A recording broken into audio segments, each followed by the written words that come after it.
were able to play that perfectly, just waiting until the last second, sending 2 players towards the south, maintaining 1 player there towards the top of the hill. That was the winning play. All the teams in this game were pretty much in the field like, please, sir, can we have a good position? Power, no, this is our mountain. You're not going up here. And actually, because of that, they kind of push away Arena. They eliminate that team onto the western side, and they avoid Alpha 7 from claiming the high ground position pretty much this entire game. So they were very, very controlling on that little high ground position up northwest. So Power, they had a really good setup on their second day of the group stage, and it seems like we are seeing a bit of a continuation of that here in the survival. Another strong fight back from Fireflux as well, coming in as the only team really from the east. I thought maybe we could have a bit more of a 2-2 split going on for them. The 4 in that one location seems a bit much, Max, and it did cost them some casualties. Well, unfortunately, you got a lot of teams around you. You have Nongshim, you have Falcons looking your way. One little hay bale is just not going to cut it, defensively speaking, and you're just going to be losing players. So it didn't work out for them. It's unfortunate, good entry point, but the circle is just forcing you in a bad spot that you can't defend properly. And it didn't help them that they were just focusing so much on the fight happening between Kino and then Alpha 7. They didn't even realize what was happening towards the south of them. Zero scouting. It ends up hurting them. Let's take a look at the match report overall here for this one, as Mr. Joker here getting himself 6 eliminations. Catch though, that's actually quite impressive damage from coming in from the fields, Max, considering that you're really trying to bunker down, really not draw too much attention about yourself. So that's very well done. They were trying to play it silent until Power got involved, because they got in that one building on the high ground position of that big plateau up north, and they were just getting naded to hell by all of Power. Like I think the Power were just out of utility after that fight. They just looted the crates of the arena. They were really struggling at that point. One team though that did have a potential semblance of control. Oh no! Do you want me to bring up Falcons? We can talk about Falcons all day. Yeah, should we? Yeah, let's do it. All right, let's look at this. We don't push 1 by 1 normally, and what are Falcons doing? 2 solo drive-bys right next to Fireflux to instantly punish it. This is literally, you use this as an example of how not to do a push. And Falcons, unfortunately, a team that we expect to do well, just not able to claim that control. That could have been a game-winning angle if they got it too. It really would have been. And I think what keeps hurting this team is just losing Narvalo so early on. Once again, back-to-back games where they end up losing Narvalo, and they're kind of forced to do this kind of pushes. They're maybe not expecting it. It is a dumb push. Something that we're not used to out of this team, but then you're going to have to readjust. Luckily for them, Koa did decide to stay in the back and very proactive, showing why he was the MVP for Pmwc Ewc. I actually think if that fight, even if they do beat Fireflux, I think the car keeps going in the blue zone. So I think it was like it's phase 8. I think they still go out even if they win it. So that was a bit of an odd one. Don't do that. So. Yeah, fair. A difficult though finish for some of those teams in the fields. Obviously, as you say, Power though flexing down to the bottom to establish even more control. We were musing over the idea of whoever's going to win out these hill fights from that west side should have a good opportunity here to be able to get themselves big points on the board. Well, at one point, we even saw Alpha 7 when they were being a little bit passive there towards the edge play. We're okay, let's see where you're going to be going, right? Are you going to be going towards the north? Are you going to be maybe fighting Power? Are you going to be waiting for a third-party situation? And no, they just end up deciding to fully send it with 2 players towards the middle. It didn't end up working out them. For a split second, Max, though, we saw the hovercraft. We're like, maybe, but it didn't end up working. The hovercraft in the field finish is like pretty good. It's a gift from the gods. Okay, just have, especially when it's exploded, it's just a fortress you created at that point. I actually played a game of Ultimate Royale. I had 4. we had 4 hovercrafts, and you just like make a little building, and you just ridiculous. Did you win? Yeah, no. All right, well, like we got never mind. Well, we have a lot going on here. Not only the Pmwc, but also we have the Pubg Mobile Airdrop Carnival, and it is live this weekend from August the 1st to the 3rd. Log in, summon surprise airdrops, and collect 2025 airdrop vouchers to enter prize draws for official merchandise, smartphones, BD partner rewards, permanent in-game items, and more. Every participant is guaranteed to win. Additionally, jump in game now and vote for your favorite airdrop partner. You might even score some awesome surprise gifts from them, which is very lovely. Don't miss this year's Airdrop Carnival and unbox your lovely surprises, Mr. 7. What do you think about that? I've done it. You've done it? You're on? You're good to go? I'm not going to say what I got. Max? Ooh.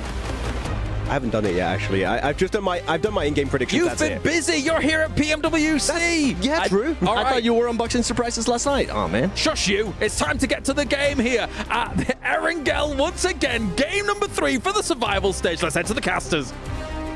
That's right. Oh, man. You caught me off guard. Oh. Hello. Shut up, you. All right, my bad. Shut up, James.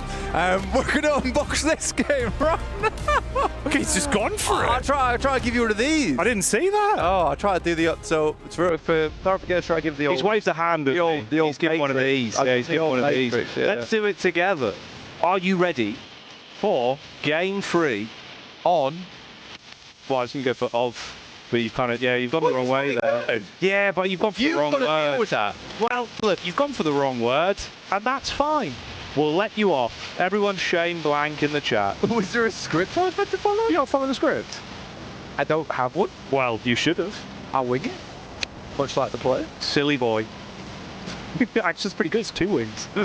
It is. A double winger. That's me and you right there. On either side. Double propellers.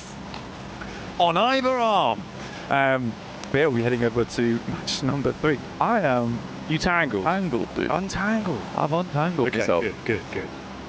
Teams are going to have to untangle themselves from this awkward plane path, which is a straight line, but the drops are not easy. You're going to get a little bit lost in the forest of the drop. It's quite a windy day. It is. Getting blown all over the place. In the meantime, a lot of teams will have to send far north here, or as north as they can get on this particular plane path. And it will change some of these drops up a little bit. So expecting Kenotrope to maybe try and hot drop over towards the Falcons. But they're going to head down towards Ferry Pier, which I think is, yeah, that's open, so that's fine. They could take that.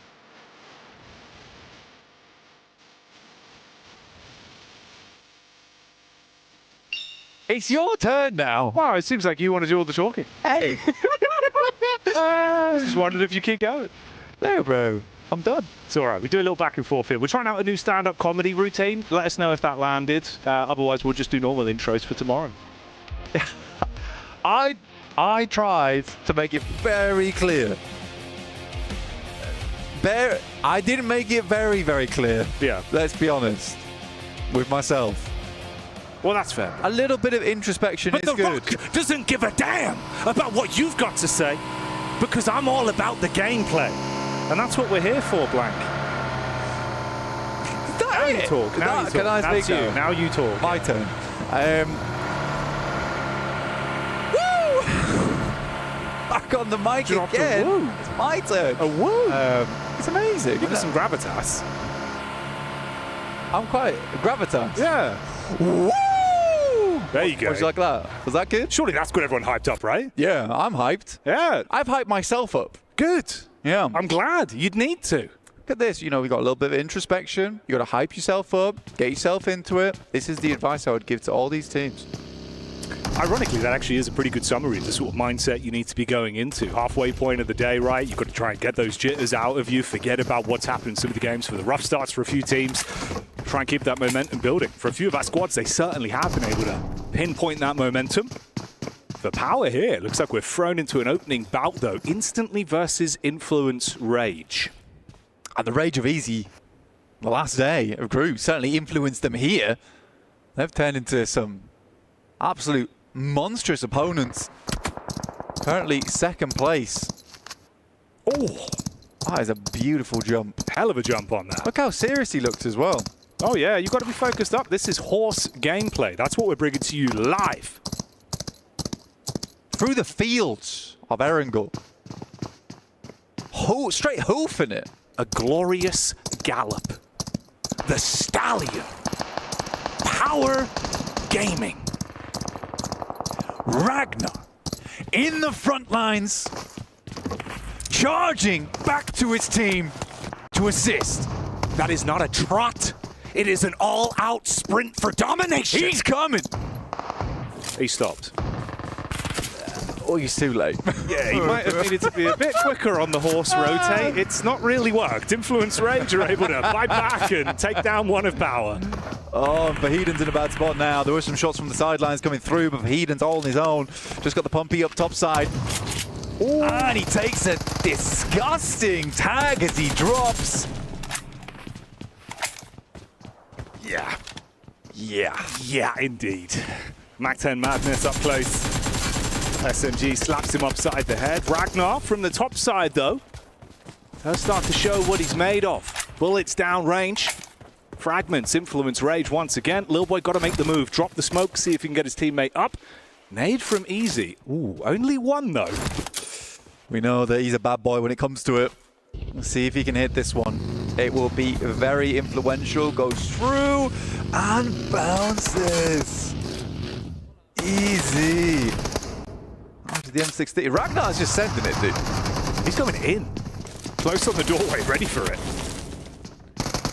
He was late to the party. Everyone's already left, but he's determined to keep the music pumping. He just dives into action. 17 bullets in the clip, SMG. There's the secondary if he needs it. Pull out the UMP, yeah, you know me. Ragnar about to make some crime scenes on the dive-by. Lil Boy down and out. Not the big man in this situation, but the turnaround from Ragnar. Feel his wrath. Pulls out the 4-bullet, that's all he needs. Nade goes through, Ragnar dives out the way, but somehow on the stairs still takes the tag. Diego will find one, and we are in a 1v1 between Easy and Diego topside, but in comes another team. It is intense game. As everyone starts to cheer Ragnar's name, intense game, drop the shush, the silence over the fight in the compound. Diego tucked in, trying to play on the back foot. Easy, about to be hit with a heavy nade up close and personal, just a desk to provide cover. Playing it safe, Molotov in. Have to climb this one or just fully take the brunt. Walks out the way, no one's seen him just yet, gets the tag. We'll find the knock, but it's not enough with Silence, who will silence the party here. The boombox thrown out the window. Diego in a tough scenario now for Influence Rage. Power will take the #1 spot, but for how long? Only 1 point ahead of Fire Flux, but they have had a good run today so far.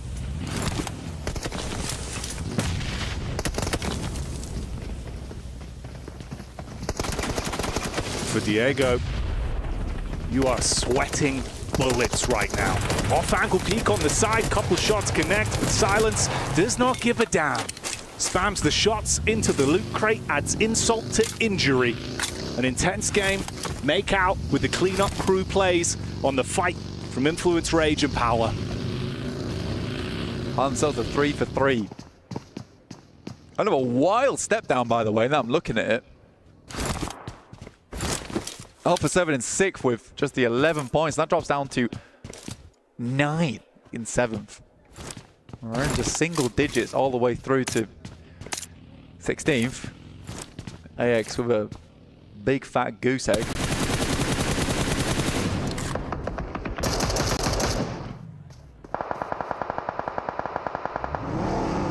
Gamak's got a bail with his fajita, the hop behind the wheel.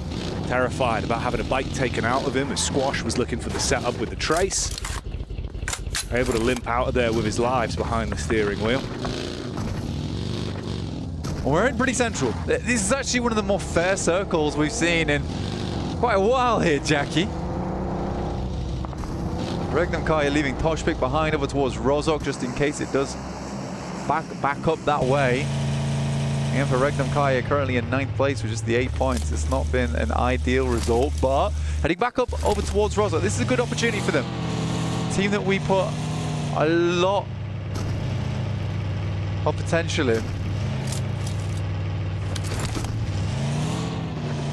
Potentially this is the game to do it. We'll have Horror Esports wrapping up on their north side. Does Loxy go down here? Because they are just rocking straight up towards him. And it will be Wild to take the first. And that's the Kino trope of all teams.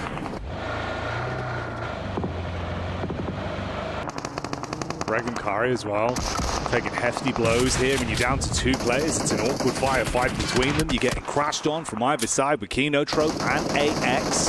Diving into action off the back of the punch. Henry firing out bullets with the Scar, ripping people to pieces. Devotee locking down the wide sight lines up front as well. 2 points accrued. That 0 pointer completely gone. It's not the case no more. no way you're Molotov.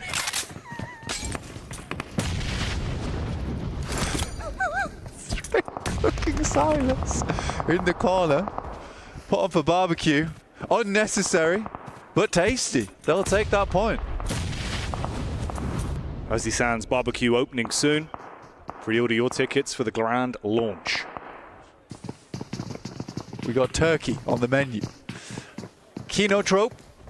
2 players up. Falcons off in the distance there. I think for Regnum Karya, if I'm looking at it objectively, I think what happened there is that they've had a couple of games in the past. Ooh, nice nade, Devotee. A couple of games in the past where they've left Rozhok, and it's come back to bite them later on. So they tried to take this 2-2 split. But when you get this circle shift back this way, there is going to be a lot of teams flowing through this area, right? They want to play the 2 rows. They want to play the warehouses. I think it was a dangerous split, and they had to make a quick decision of whether they want to stay on Rozhok or they want to regroup here. But they didn't have the time to make it happen. Ozzy-san, final player left remaining. 1 Molotov remaining. We know that he can be nasty with it. It's gone. Nade for the window. Wow. Meaty damage onto both. Able to withstand the shrapnel and at least stay alive for now. Arian setting up on the sideline behind the rock as well, trying to get a read onto Ozzy-san.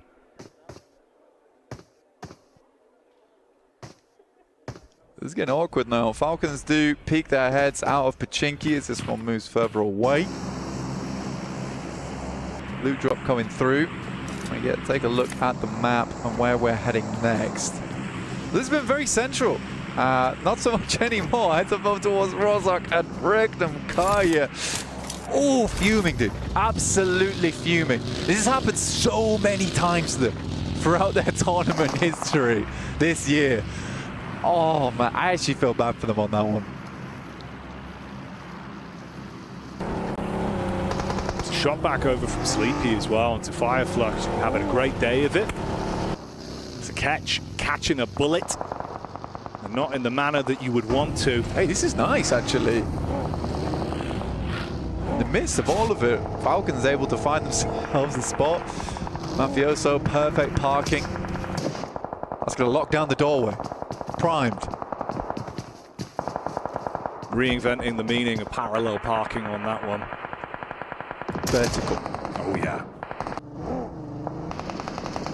Straight up, ready to climb, and that's what they're going to be looking for. Alpha 7 going to want to find some points on this one.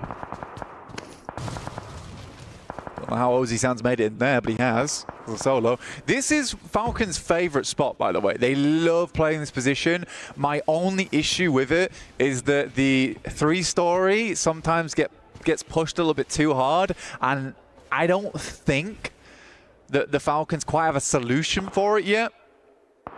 I'd like to see how they play it out this game, because they have a huge amount of potential from this position. Nice high ground to work with, nice vision, claiming 2 buildings as well, and able to play off the back of one another with nades from that top side. If it continues to zone in on that area, you've got a good chance at that game. Alpha 7 looking for more points on this one, currently in the top 8, but they want to secure it a little bit more.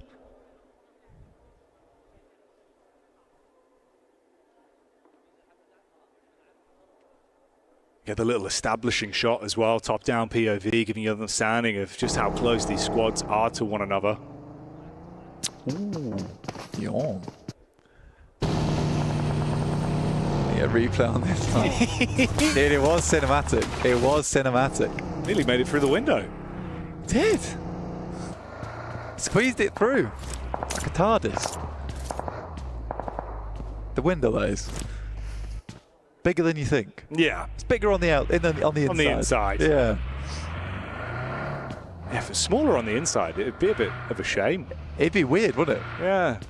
Go into my TARDIS. It's a closet. Yeah. Where's all the space? This is a high-tech machinery. Budget cuts. We couldn't have all the space on the inside. That would be a weird parallax effect. I'm not going to like it. Smile, taking some shots out the window for Yangon. One of their top players over towards that group stage, just putting a huge amount of work in. There is some games where Yangon's able to get like quite a few points. Usually they do limp in towards those final circles though. This is hella awkward for Falcons as we send over towards that eastern side. Now Gamax might have played a blinder on this one accidentally. Obviously you don't know where the circle's going to go, but that's actually a really nice place to play and gives you a huge amount of control. Now Falcons is at the back of the queue. Fantastic compound a minute ago, not so much anymore. Horror's quite glad, despite being one of the first to this location, they didn't fully commit. And they didn't have to. They had the option to play on this eastern side, and they'll get a lot of benefit off the back of that.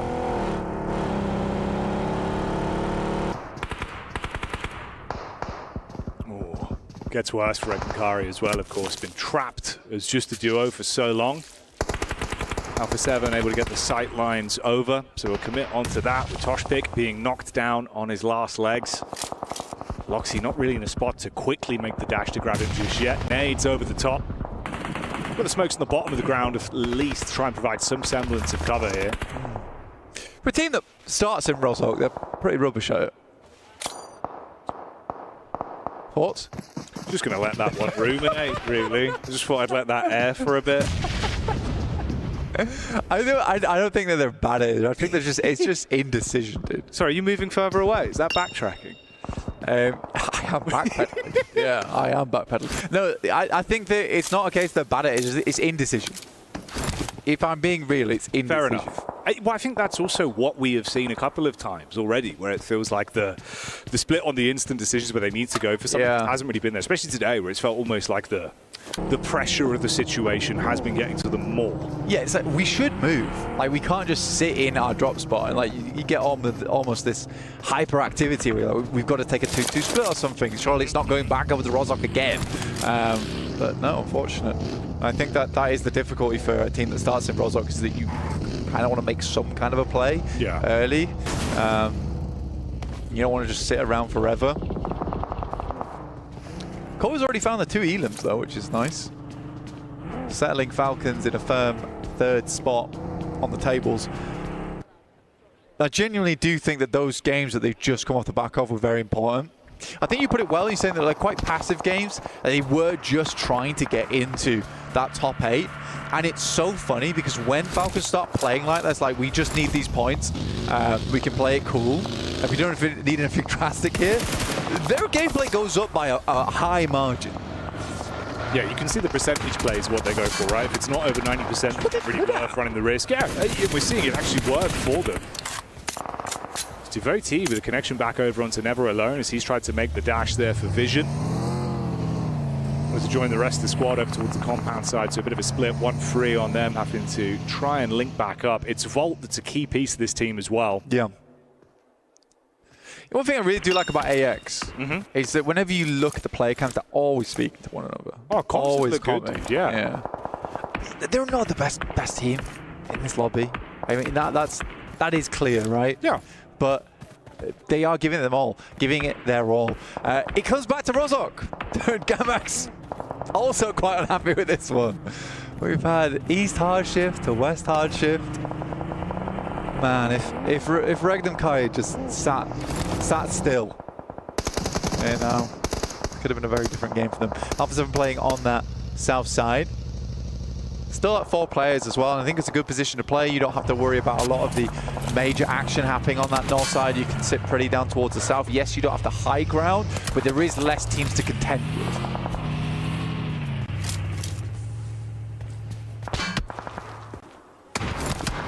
The POV of Yangon Galacticos as well, a team that I think at times it's been a little bit too slow for me from what I've seen. Yeah. And it worries me, really, especially in these kind of lobbies now. Not feeling very Galacticos, you know? No. Not very Higgs boson. They don't encompass everywhere. Here comes Yangon. It's too little too late, though. I mean, it's crazy. We're going with the same crash. Oh, boy. Ooh, a bit off target. Yeah, a little bit. Paranoid about the top floor, but it's the ground floor split as well. Yeah, thanks to the elims, I guess. That was a delivery. And Alpha 7 will take it. You can get the pick back up as well. Squash playing medic instantly, so they're fine. They can reset from it. I like that though from them. Wow, I had his head ripped off. But yeah, I like that they instantly start shooting. Straight after that concludes, stopping teams from wanting to peek in. Or, in fact, even inviting some teams, the Mafiosos on that angle the entire time. Arthur moves up, somehow finds Marth with that nade. I think he must have just been slightly out of the angle. Nade behind, and Prestige is sat in an awkward spot, finds the first. Will try and get back through the window. Don't know how he's not down yet. The rest of R8 not in a position to assist as Damar gets the med kit off. But both his teammates are away with it. Tries to ricochet the nade with the geometry there of the building. Doesn't quite land on target. So they get ample time to deal with the fragmented players from R8. And Damar really just trapped on the push up here. Curious what this play from Sleepy is. I think he's just trying to identify some a little bit of information. R8 goes down. Again, it's been a rough spree for R8 today. APK. Let's get hit with a nade. That's from Nongshin Red Force, who did work their way up, and they have picked their moment quite nicely, and in comes more and more nades, but it is Horror actually picking up a couple of these shots from a hell of a distance. Yeah, substantially far away, but still making it work. It's interesting as well, Nongshin Red Force, as much as they haven't really been on the forefront of the observing in this game, they're still being able to steal away points a little bit here and there with some of the rotates we've seen. This is one where they line up, top-heavy angle for Doxy, unloads the magazine, detonates his way through. Sigamax trapped in position. Paranoia inside of the building, but Tizzy able to compose himself and find that one onto Fajita. It's quick. G from Nongshin Red Force is very quick. They should rack themselves up to 6 elims on this one. Again, they started off really strong on their day 3. All right, last day of the group stage. And it was the way that Max put it, right? They were slipping. Yeah. And it's the best way to put it. They were slipping. Pressure mounted a little bit too much for them. And they couldn't keep up the gas towards the end of the day. They've gone away from it. I think they looked visibly upset with themselves as well on day 3. You could only feel bad for them. Yeah, you saw some of the individuals, you know, really not sort of turning any cheek to show their emotion. If they had a bad game, it was very obvious. But, I mean, it felt like they did at least kind of unpack the bag with it. So, you know, it was a rough game. They were able to reset. You didn't carry those emotions on. Dude, there was a big solve in that last day for them. Yeah. Right? There was a big solve on their gameplay, how they wanted to work these things out. And I liked that. I did like that from them. Figured out their gameplay. And they're going to bring that into survival stage. So it wasn't like they didn't gain anything from that day 3. Tizzy finding yet another with Volt on a long angle from Mansion. Oh. Baited out for the fight, and it's a sideline shot coming back in from Sky. He has been influential on the map. Yeah. Like some really good shots from the M4.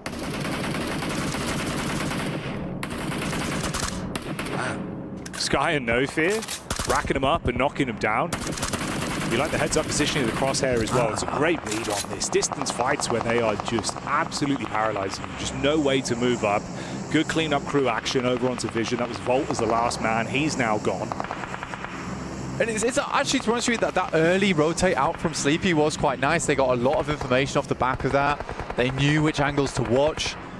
They didn't have to move out from the eastern side of Rosok, but they do it anyway just to pick up some free elims and clear out the eastern side.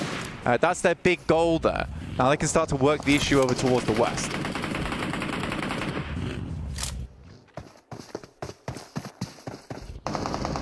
This is a classic fight. Feels like AX and Nongshin Red Force have been thrown into a hell in a cell again and again. These two teams have been scrapping throughout the entire tournament in group stage and again here in survival stage. Delayed bout on this one. Nades over the top. Arian trying to keep them pinned in position. Tizzy with the nade back over. Vinny relatively low as well. Has to top himself back up.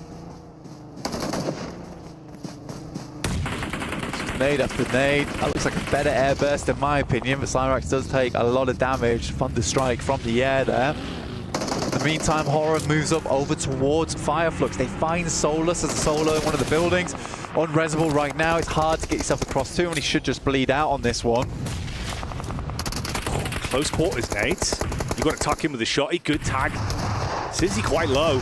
P90 up close. Henry inside of the smoke with the shotty. Find it one, another. Function Red Force.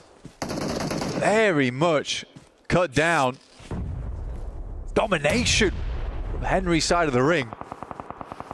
Another good nade coming through from Horror. They are working the angle. Oh, a prime nade from Sizzy. Right on target. Fragments the setup from AX. Henry has to make a hero maneuver on this one. Wraps up close.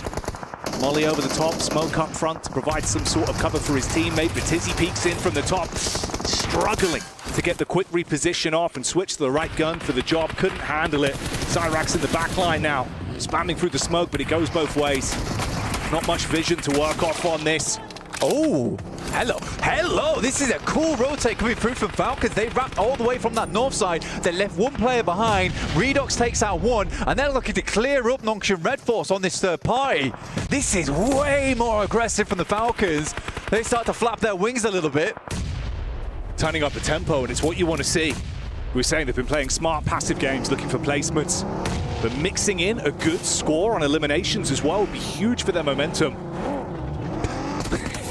The bonnet hits the face of Tizzy, and they look to end the opportunity. Roll him down on the reverse. More elims on this.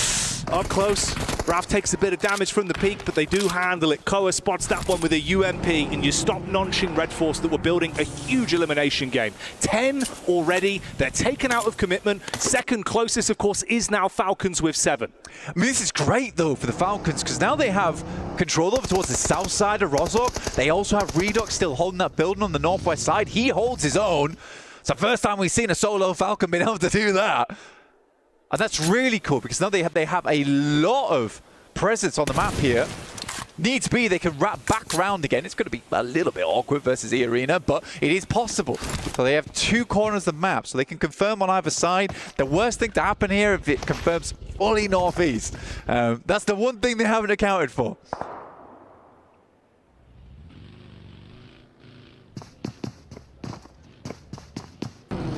Arena and Alpha 7 as well, obviously in position for so long here down towards the compounds. A lot of nades being primed here. They're ready for a crash, that's why. They know E Arena has to come across. They've heard the fighting on the south side as well. They're just priming them. That's a terrifying sight, by the way. 4 dudes, pin pulled. Not a party I'm looking to get involved with. The mortar strike of Alpha 7 ready if you come running up towards the compound. Of course, you've got that 2-2 split as well. Toxic and Loxy inside of the buildings. Cover to work with. Shots into the back line. Horror moving up. Fireflux starting to reposition as well. That's the duo that's left alive here. They've had a great day of it so far. Some good smokes from Falcons, but there is a lot of sightlines to contend with. Koa's up first and will get knocked. Grevo's got 5 nades, so plenty here. The send over the top side. I think the Falcons are going to find this tough, honestly. Stop short. That's a good stop as well. They know the smokes haven't dissipated yet, so they can afford to stop short. There is a shot that goes through there as E Arena sees that Alpha 7 is distracted. Oh, here's the problem though. It's not just nades from Alpha 7. Now they're coming in from Horror as well, down on the roadside. Narvalo is eating a ton of damage. Ralph's forced to push further up to actually get himself into cover to play with. So both barrels being given here. Alpha 7 losing Revo. Squash just gets back up again. Tony K drops a nade, but it's long. They're in the kitchen. And needs to cook this nade to perfection. Ralph finding Revo, steals that one away, but it's Toshpik to take him out. It's all down to Redox. 6 teams, last circle. Korea firing off the shots in close range. Holds back E Arena. Only Mormon remains. They split on the push-up, hoping they could get in before the pick-me-up. Onto Squash. Didn't go that way. Comes back to haunt them. Valo's still up, actually. Didn't even realize it. And he's going to try and get placement here. There's potential for it as well as everyone starts to get cut out on that northern side. Narvalo walking up. This is a bold maneuver. Surprised he's even getting in here. Finds one off the back of it. Mafioso's down. Mormon still sending nades in. Mormon on the slow walk up. Pin pulled for the nade. Bounce round the corner. Squash gets flattened. Mormon makes a play. Potential for the follow-up as well. Close quarters combat. Carrillo trying to hold on for Alpha 7. Able to connect that back. Silence E-Arena, but now Narvello knows that he can make his move. Gets up close with the DBS. Oh! Huge kill. That is a beautiful E-Limp to put them back into a position he can get Squash back up. Wait a minute. Regnum Kaya still going strong with Loxy. Hitting these shots here. It might not be the end of the world after all. Carrillo has to send a nade over. It's not perfect, but now he's got to make the cross. Carrillo going for it. No way, Loxy. Taking opportunities where they're presented. Regnum Karia being able to play this one picture perfect with the opportunities that have been presented by other teams. Everyone's overlooked him. Sideline from No Fear, living up to his name as he pops up. Silences Loxy. There's the shot back over. And that's the way it goes. Horror played that game incredibly well. From the early rotate into the eastern side, the push out slightly further over towards Gamax, spotting all the commotion over towards Nongshim Red Force and cutting away at their opposition on the eastern edge. But shout out to Loxy. I did not think that Regnum Gaia would survive that long. And you do want Loxy as your final player on that team when it comes to those clutch moments. Heads up calls. Reading it so well as well. Opportunities when everyone's attention was taken away from them. Like you said, subverting expectations. It was a brutal beginning for them, but they put it together. They piece away some points at the very least. For Alpha 7, what a tough task they had there versus E-Arena, Falcons on one side.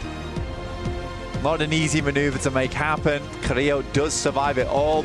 Could have been pretty sick if Narvalo hit that shot, but looks a lot better from the Falcons. It certainly does. They're building. The wings have been spread, but the action is intense. So join us for more after the break.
Neptura, this was all them sweeping through Rozhok, looking fantastic. As usual, as I would expect from a team of this caliber. Hora, I have always talked about Hora. I like them a lot. I like how they play. They played it basically how I would normally expect them to. They had a really good compound, as we were talking about. We saw them sweep that edge and just wait until the perfect time to strike. Once that strike was there, they went for it. And what I really enjoyed even before that, it was a 2-2 split that they were holding towards the east of the circle. They had an opportunity to actually third-party a fight. I think it was Non-Shim Ramforce versus Gamex. They decided not to do that and just prioritize their game style. It worked out wonders for them, 19 points. And if we keep going down the list, I mean, it's good to see some of these names here at the top, Kyle. You got Alpha 7 with 13 points and Team Falcon as well there with 12. They did something. No, I mean, of course, it's very important. They did, though. It's talking about teams that did something. Is that AXTMG? 5 points, they got points. Yes! Woo! The first two games, they got nothing. So we were hoping for a little bit of a step up from them, of course, here. And this is definitely a bit of a step up here, Neptura.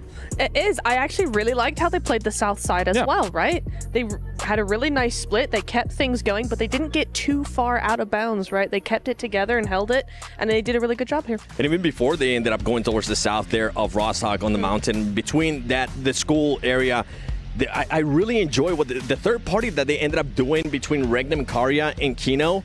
That was perfect, and it showed that this team is now starting to be proactive. They're not just waiting and being too patient, which is ultimately what you want to see out of a team that's now experiencing a global event once again. All right, are we going to talk about Falcons again? Because, yes. There's some really cool things actually happening, Seven, of course. The rotations were amazing initially, I want to say. What do you think? I mean, this right here, I felt like, and you kind of said it too, you said that this might have been the rotation of the tournament so far. I would definitely have to agree with that. I love that they did a 3-1 split too. They adjusted a little bit of what they were able to do in the last game, except this time they actually sent more players that could actually eliminate the rest of the squad. Great third party, but even before that, I enjoyed what they did towards the north of Rosshog, Neptura, because they were just controlling everything. They weren't letting anybody get close by. And what I'm really enjoying from them as well is that they're learning from the group stage. They're not doing too much. They find a compound that they like. They make sure they hold that compound, and then there's no risk of them actually getting taken apart unless there's a full-on crash right against them. But so far, they're actually keeping to themselves, keeping together, and saving themselves for that late game. Yeah, and if I had to nitpick there on this last match for Team Falcons, it would be the execution there towards the end. They did have a great rotation, but when it came down to it, they were just sending one player by one. They sent in Ko up first, hoping that he'll be able to do something, and then they just stopped in an area that you were just going to get grenaded. Max was calling it out too. I got a chance to see it. At that point, just go for a full crash. Yeah. I mean, you've left one north, right? I get why they might want to do something like this, not only hunting down those limbs, Neptura, but also negating the problem in Rosshog finish that is the road, because that's such a huge problem for these teams. Yeah, it is a huge problem, and I really actually like the 1-3 split, as we were saying, right? Because it would allow them to have this pincer move going on. But I think maybe the way the zone was working or something, those 3 players on the south rotated down towards A7. They should have maybe gone onto the other side so they could do a pincer move with Redux on the north. And it just didn't work out that way, so it was a 1v1, 1-by-1. Well, let's head down to Barney now as he is ready with Falcons to see what they think after some of these games. Welcome back to the main stage. I've got Koa from Team Falcons joining me here, and I tell you what, the consistency seems like it's back, Koa, because you've had 3 matches so far. All 3 have been in the top 5, 2 second places as well. What changed from the group stage to now on the survival stage? Because you guys, it feels like you're back. Yeah, so we had the meetings, we talked about our mistakes, and we fixed them. Simple. Okay, that's simple and effective. You know what, Koa? I want to talk about you individually as a player, because your impact since joining this team has been incredible. You've been MVP in the PMSL season, and now you've come here and you're clutching up in highly intense moments, I would say. How do you feel like you've gelled with the team, and why do you feel like it works so well? I think it works because the team have some structure, and then my job is only to take the kills. Your job is to go out there and farm the kills. And what's happening now? So coming into the next 3 matches, are you guys just going to keep the strategies the same? Because it seems like it's working. Yeah, we're going to keep all the same. Koa, I like interviewing you, man. You're simple, you're to the point. I love it. Back to you guys. Well, Barney's right. A very important place for Falcons, of course, to do well here, live from Riyadh, Saudi Arabia for PUBG Mobile World Cup. We can take a look at a moment or two here from Falcons as well, because they've really been a focal point here so far, Seven. Kind of understandably in some moments. I mean, let's even rewind it a little bit more. You got Alpha 7 being able to take control of this area, and I felt like for them, that was able to clutch about so many points. And then you got Young Gun trying to send it, but Alpha 7 was ready. Just cars flying everywhere. Yeah. And of course, the teams have to try and come in behind that and try and deal with what on earth is going on over there. But let's talk about some of these other teams, of course, here in Neptura, because Nongshim Red Force, of course, as well, in this game, they found themselves in a bit of the nitty-gritty and trying to get them... They've got themselves some points on for sure on the board, as we'll take a look at the overalls. But what do you think about Nongshim? They're almost there. They're almost where I want them to be, because you saw them come in against, who was it? Gamex? No, Gamex and R8.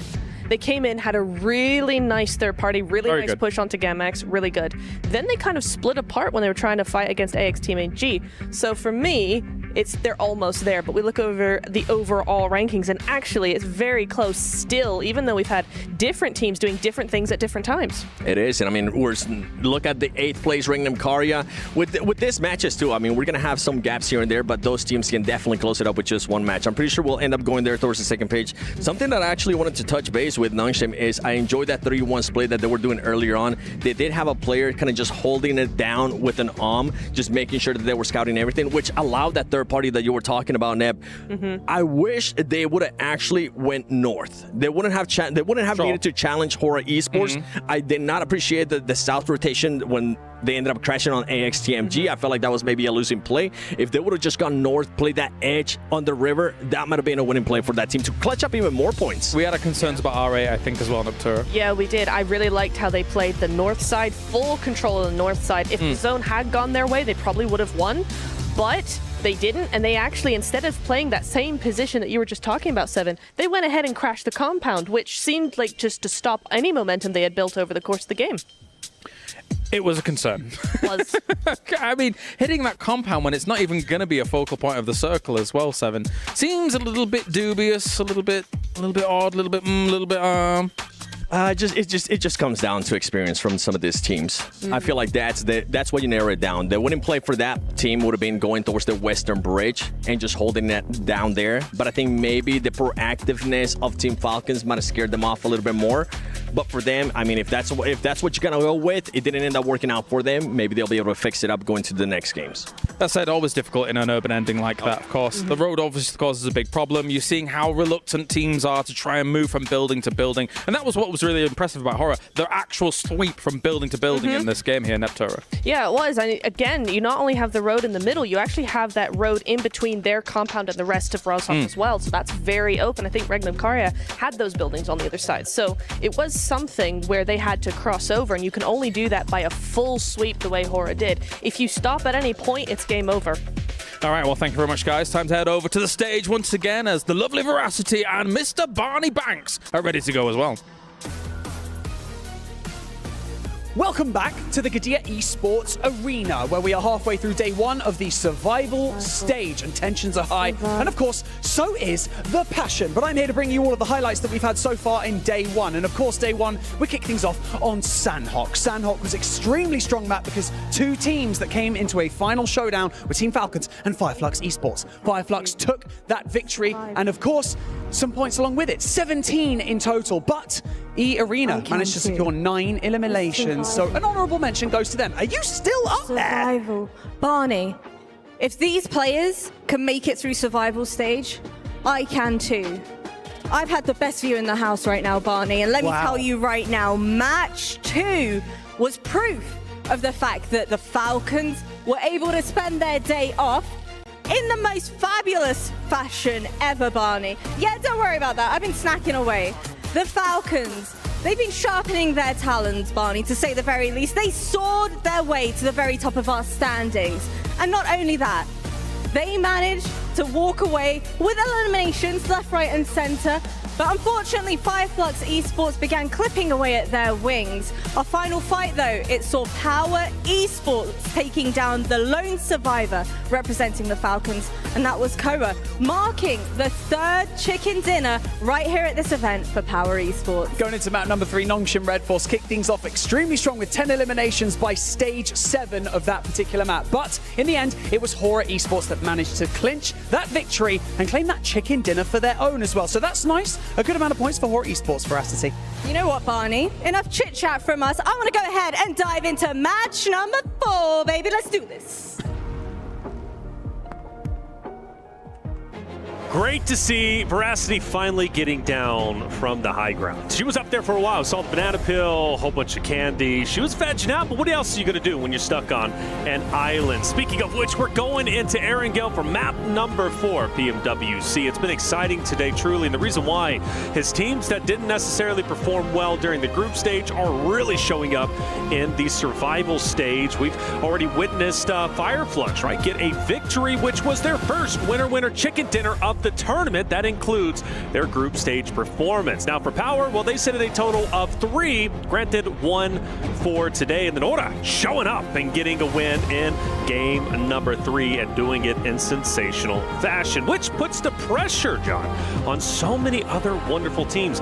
Falcons, Alpha 7, right? Those teams looking to make it up to the top. Absolutely. There is this really interesting dynamic that unfolds, right, when you take the best 8 teams out, well, best, you know, for now, that's right, teams out of the lobby. It creates this vacuum, and that pulls in these teams from beneath them. It pushes them towards the top and creates a lot of turbulence. When you start to add those factors all together, it can get a little bit spicy, and that's what we've witnessed so far at the start of today. At the moment, we're looking at half the lobby going through to the finals at the end of these 2 days of the survival stage, and because of that, we're expecting the points boundary to be somewhere around that 70-point mark, and teams are starting to have achieved half of that already, and a lot of the teams towards the top actually already pushing over 30. That's it. Over 30 is big, especially when you start to go down towards the bottom. We take a look at top 8 currently. 8th place, Regnum Caria, sitting with 16 points around there anyways. They're going to have to definitely step it up. They're on the bubble, at least at the moment. It's still early goings. 3 more games today, 6 more tomorrow to determine our top 8 and, of course, our bottom 8. But if you're Kinotrope, intense game, influence, rage, and, well, really the list goes on, you've got to be a little bit worried, but you can't be too much in your head. Again, there's still time, but time will eventually run out. Heading into game 4, our last Erangel of the day. Before we hop into Miramar, it's going to be exciting. We've seen some great city finishes already as it stands. Now I'm hoping we get a little bit of the military zones.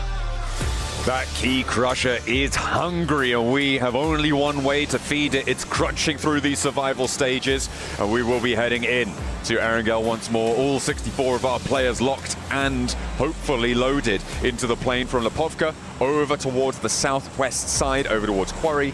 Plane path fairly chilled out right now. Lovely little dog decal there on the back wing of the plane. He's having a great time. Not so much for our players on the inside, though. Flying high, flying high. Okay, so plane path looks pretty good, pretty standard. Everybody who wants to go wherever they want to go pretty much has free reign to do so. Georgia Pool obviously going to see quite a bit of activity up there with Alpha 7 and Co. America's region's loving that location. For the rest, though, military, I'm feeling it in my bones. John, I think this next zone is about to be spicy. I'm hoping I'm right, but I hope I just cast or cursed it. It's a bones-based feeling here. I'm feeling it. And we're going purely off the vibe. That's it. That's exactly what we're here for. That's the only way to go. You said the word. Purely, yeah, and well, you know, had to fill out that bingo card. Heading on out to the northwest side, I reckon. You know, Zarky circles. That's my bones-based vibes play. Okay, I wouldn't mind Zarky. I think Zarky's great.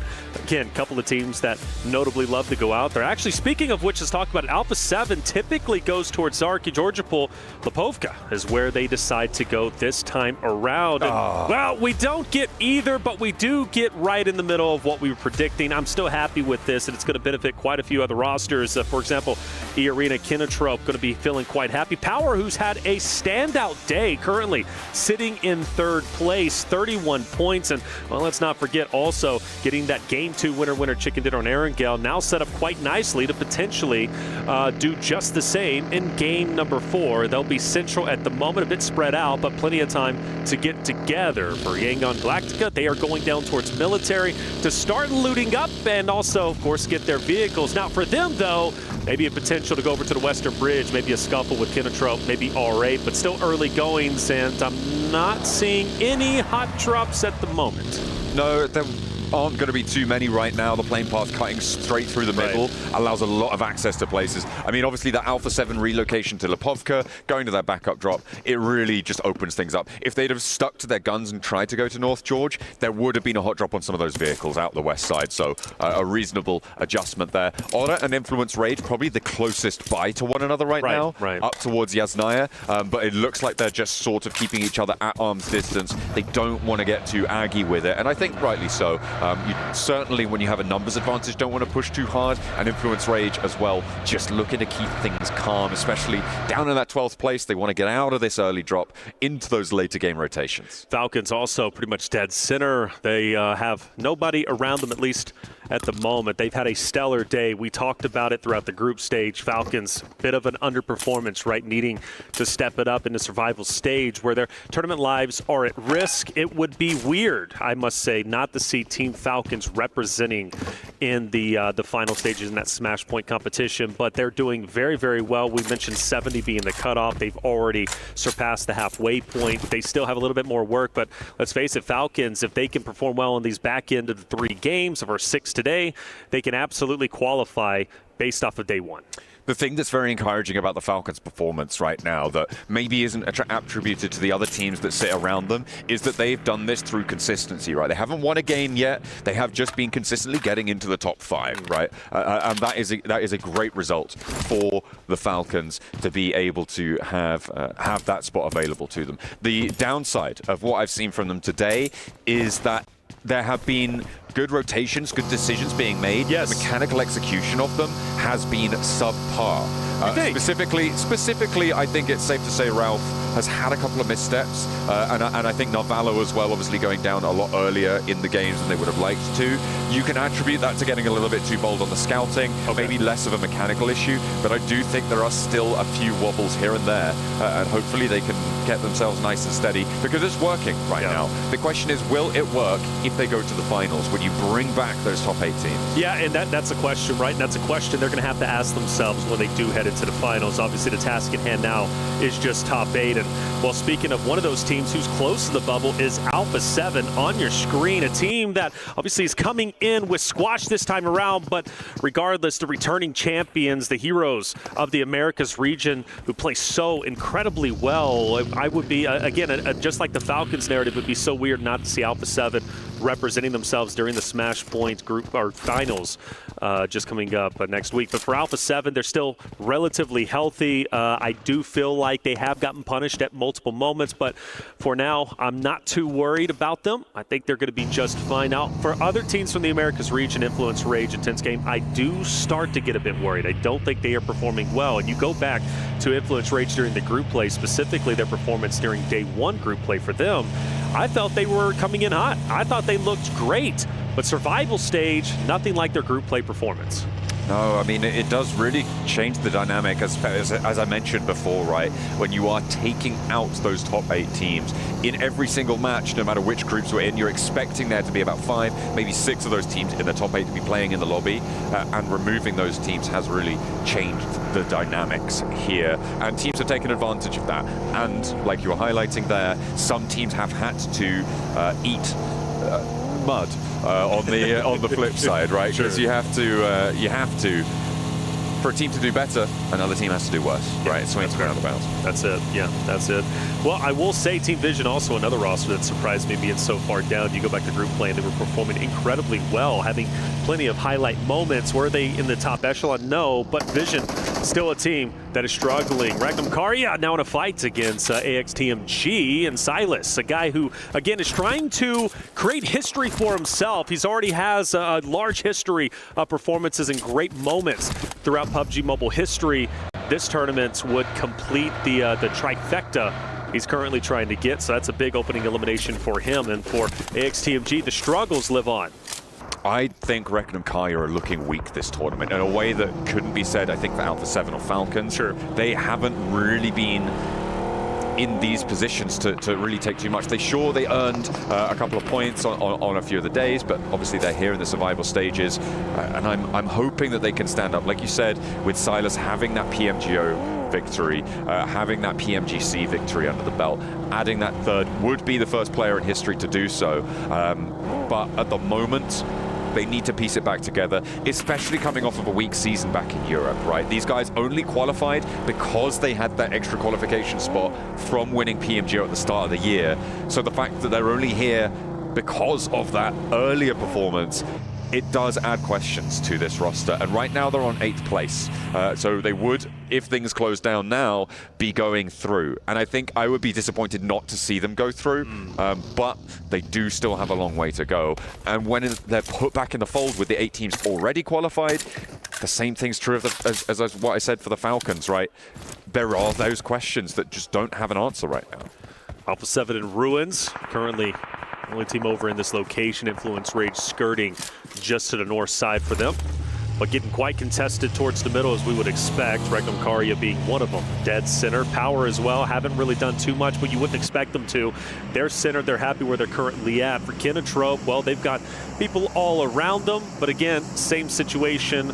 Nobody really to fight at the moment. Potentially Nogsham Red Force a little bit later, who, mind you, I've been very, very impressed with. Had a chance to speak with Benny yesterday. Super impressed with his mindset. He wants to be the best, and well, this tournament is one of the ways to prove it. Well, here we go. Going south now. It does shift just a bit, which could benefit Yangon Galacticos, who could potentially stay over on the military side if they don't want to fully commit for the bridge rotate, but it also puts them at risk of getting gate kept by R8 Nogsham Red Force. That's one of the things they're going to have to consider.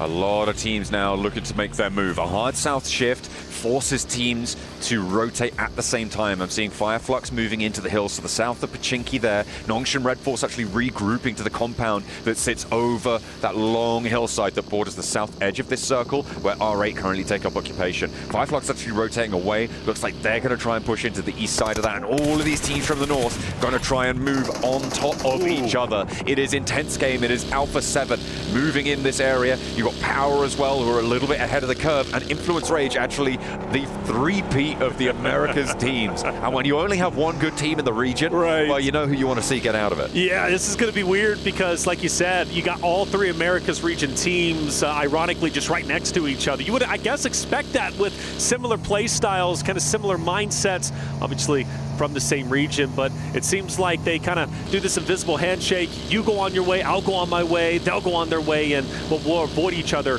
for the time being. But as deeper as Influence Rage starts to go, closer and closer, they start to get the power.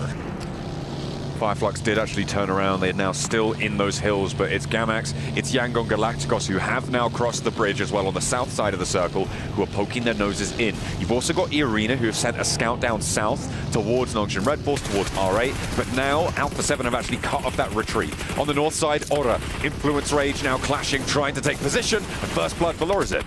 Influence Rage, great shot. Sleepy from a distance, though, takes Low Boy all the way down to just a sliver of health. He's most likely going to be finished off relatively soon. I don't foresee him getting picked back up. Of course, the med kit pops, but still, Influence Rage's got to fight hard. They've, again, struggled so much throughout the survival stage so far across the first 3 maps. They need to hold their ground. Not to mention, Power also starting to come in for a bit of a third party, and No Fear is gone. A nice little flex out there from Al Haji, puts the stone in, gets the result he's looking for, adds a point to the tally. Pleased to see you. Plower now actually going to put more pressure on. They're moving down, and Influence Rage playing with 4. They're locked into the building. They're surrounded by E-Arena and by Power now, who have pushed Easy actually very, very close to this situation. That was a bit too bold, and I think they've read into that. They will pull him back, fold him back into the rest of the team. E-Arena being on the outskirts scares me, however, for Influence Rage. Such a talented roster. They have really proven themselves throughout not only their second day of group play, but also throughout the survival stages already. Having some high placings. Zone will shift once again. Alpha 7 very, very safe where they currently are. Influence Rage, same story. E-Arena, Power around them. Intense game, though, might alleviate some of that pressure. They start the push in. Power encompassing their location. We get on board with the fight going down. IG versus Power. It will be, I believe, will it be a 3v4, if I'm not mistaken? Yeah, currently that's how it sits. Power were a little bit split, but it looks like they're regrouping. They do have that off angle just across the way. Nade in over towards Easy from Silence, and he's quietening him down pretty nicely there. Al-Haji holding the flank still against Influence Rage, but maybe he needs to worry about the inside, but handles business from Fidan on the outskirts there, looking to try and keep his team in this fight. And Silas has the challenge down the alleyway, but both of them back off the angle. Here we go, Power pushing up, Petrino cooking a nade. Al-Haji wants to take him out before it can get thrown, but now he has to reposition himself. IG running on fumes, and Al-Haji looking to put him into the grave earlier than they wanted, and that's exactly what will happen. IG struggles will continue. Power have been stepping up today. A little bit lackluster, well, more than a little bit lackluster in the group stages earlier on in last week's games, but today it looks like Power are here to play. They added on some cheeky chicken dinners. They've been able to now get in and amongst it. It is a return to form for them. Hopefully they can keep this going. Oh, Vision. Just about to point out Ralph, he was separated from his roster. Falcons have been leaving players, stragglers, to be the scouts for the rest of the trio, whoever's out. First it was Redux in the last game, we were talking about him, and now this time it's Ralph, who's, well, potentially in no man's land. I say that, but here comes the rest of the roster trying to pick him back up. Getting Ralph back into the fight, being a four-man unit, is definitely going to be the way they want to go. It's a question now of vision and how hard they want to push this engagement. The forward duo for Falcons have a position in this next circle. Koa and Narvalo looking to try and stanchion them down. Try and keep things under control here. Koa puts pressure. The res was sent over towards Ralph. He's up there in a vehicle now, and they could rotate away. Vision actually not opting to crash onto that position. Instead, trying to get ahead of the rotation and split Falcons off from their forward duo. Now it's a question of Power, and do they want to continue to push the issue? And I guess not at the moment. Vision unintentional, though. Even though they do go up top, they still manage to pass by Falcons, and they are in hot pursuit, shooting some shots at Ralph.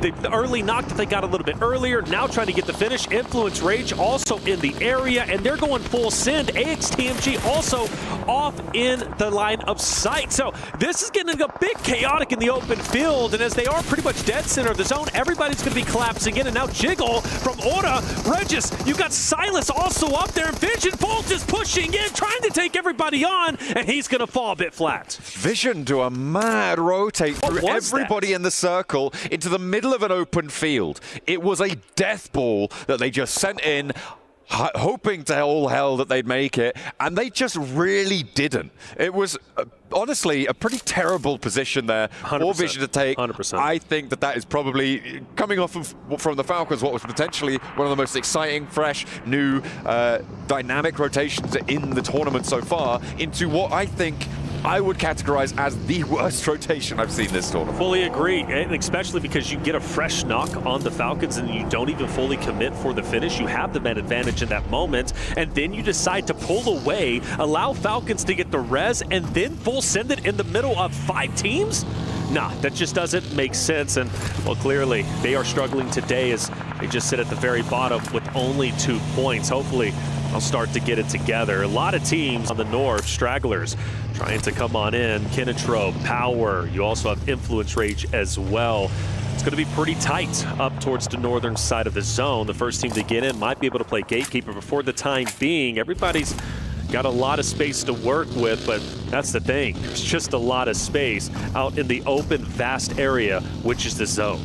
Yeah, that hillside to the south edge, that tree-covered hill ridge that currently R8 sits on, that Fireflux is sitting on as well, it can contain maybe one more team, but it's going to start to get squashed. Alpha 7 going to be looking to do just that. Meanwhile, on the northwest side, Influence Rage, they're trying to move, but so are Power. And Power are on form today. With 5 elims already, they found Lorazin. AXTMG going to look for that flush as well. And the third parties coming through from Falcons, who have managed to all get to the same shack out in the open field. That's it, same shack, so they're going to be all together. They can focus fire, but they are being gate kept just a little bit by Noxium Red Force way off in the distance at the compound. So Power need to, or excuse me, Falcons need to be a little bit careful. For Power's perspective, though, the reason why they were so successful in that little scuffle they had with Influence Rage has spread themselves apart with the 2-2 split. Power are moving together as one unit. They are wolf packing, making it very difficult for any stragglers or any split ups, like for example Influence Rage, maybe even Kinetruck for a moment,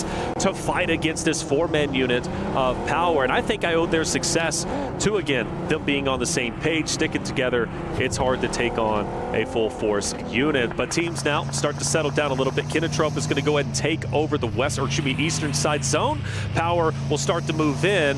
AXTMG still running on fumes, but Henry may be looking to make a solo play against Power once they rotate in. We'll see what he can do. Has got a forward position to assist with him in Cyrax, but they are very, very split, and in the open fields, it is going to be a difficult crossing. Power moving past Fidan, actually moving close towards that forward position, maybe actually over into Influence Rage. Fidan circling here. Easy's going to roll straight on up. Al-Haji sending in a barrel, sent down the lane towards Influence Rage, and Easy goes in first. Does manage to get traded off, but they lose one of their players. Now, can they handle Lil Boy on the inside? Al-Haji take it down, and Influence Rage maybe trying to stop Power dead in their tracks. Fidan on the outside here with the AUG, hasn't managed to find it, and Lil Boy goes for the res.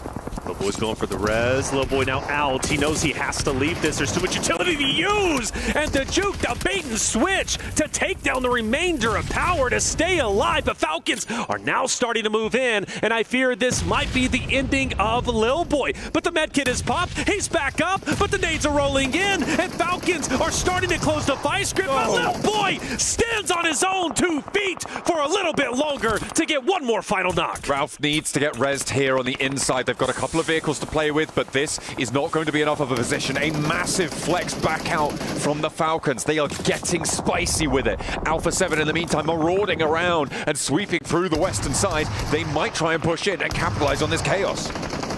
Squash taking a lot of damage. Arena moving in. Squash ready for this. However, Alpha 7 starts to crumble. Mormon gets to clean up on Revo. And, well, the rest of the Alpha 7 roster now in shambles. Only one remaining. It's Mafioso. He chose to stay back just a little bit. And, well, he's going to have to go at it alone as a solo for anything, right?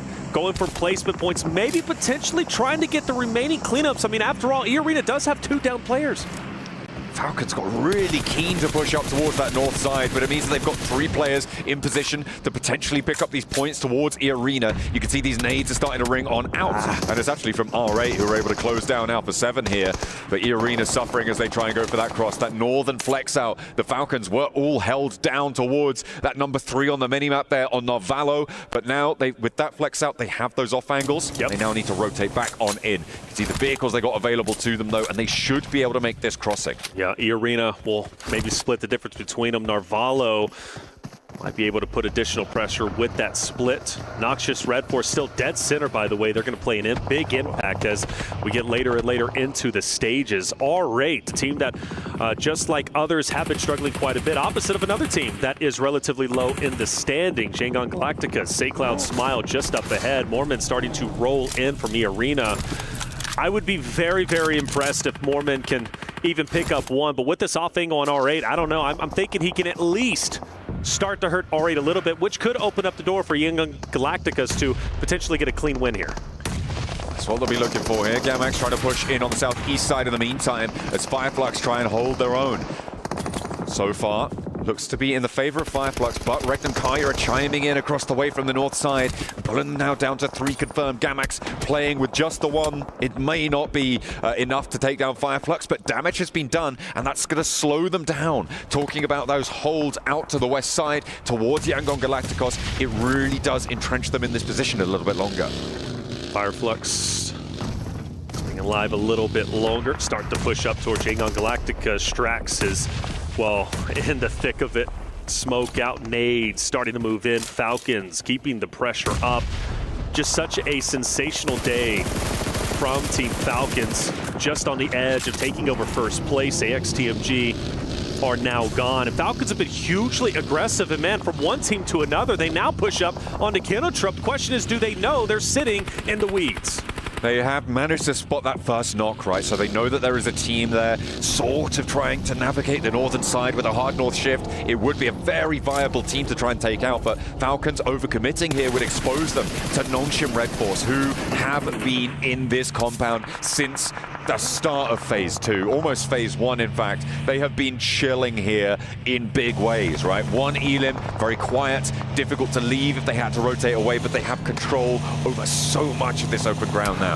Without a doubt, and not to mention playing Gatekeeper to Fireflux, playing Gatekeeper to Yangon Galacticus, who's going to have to move into them potentially. So I expect them to be at 5 eliminations relatively soon if they can do everything right. They're already in a very healthy spot, just 4 points away from taking over first place. R8 has been tempting this fight opposite of Falcons for quite some time. They managed to stay up. They, of course, only have 3 members, but you can do a lot of damage with 3. But you mentioned Nongshim Red Force playing the Gatekeepers, and well, Damar's going straight into him.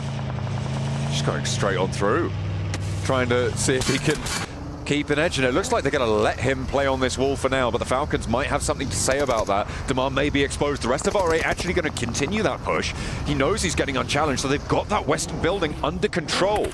An interesting decision for Nongshim Red Force not to hold them out.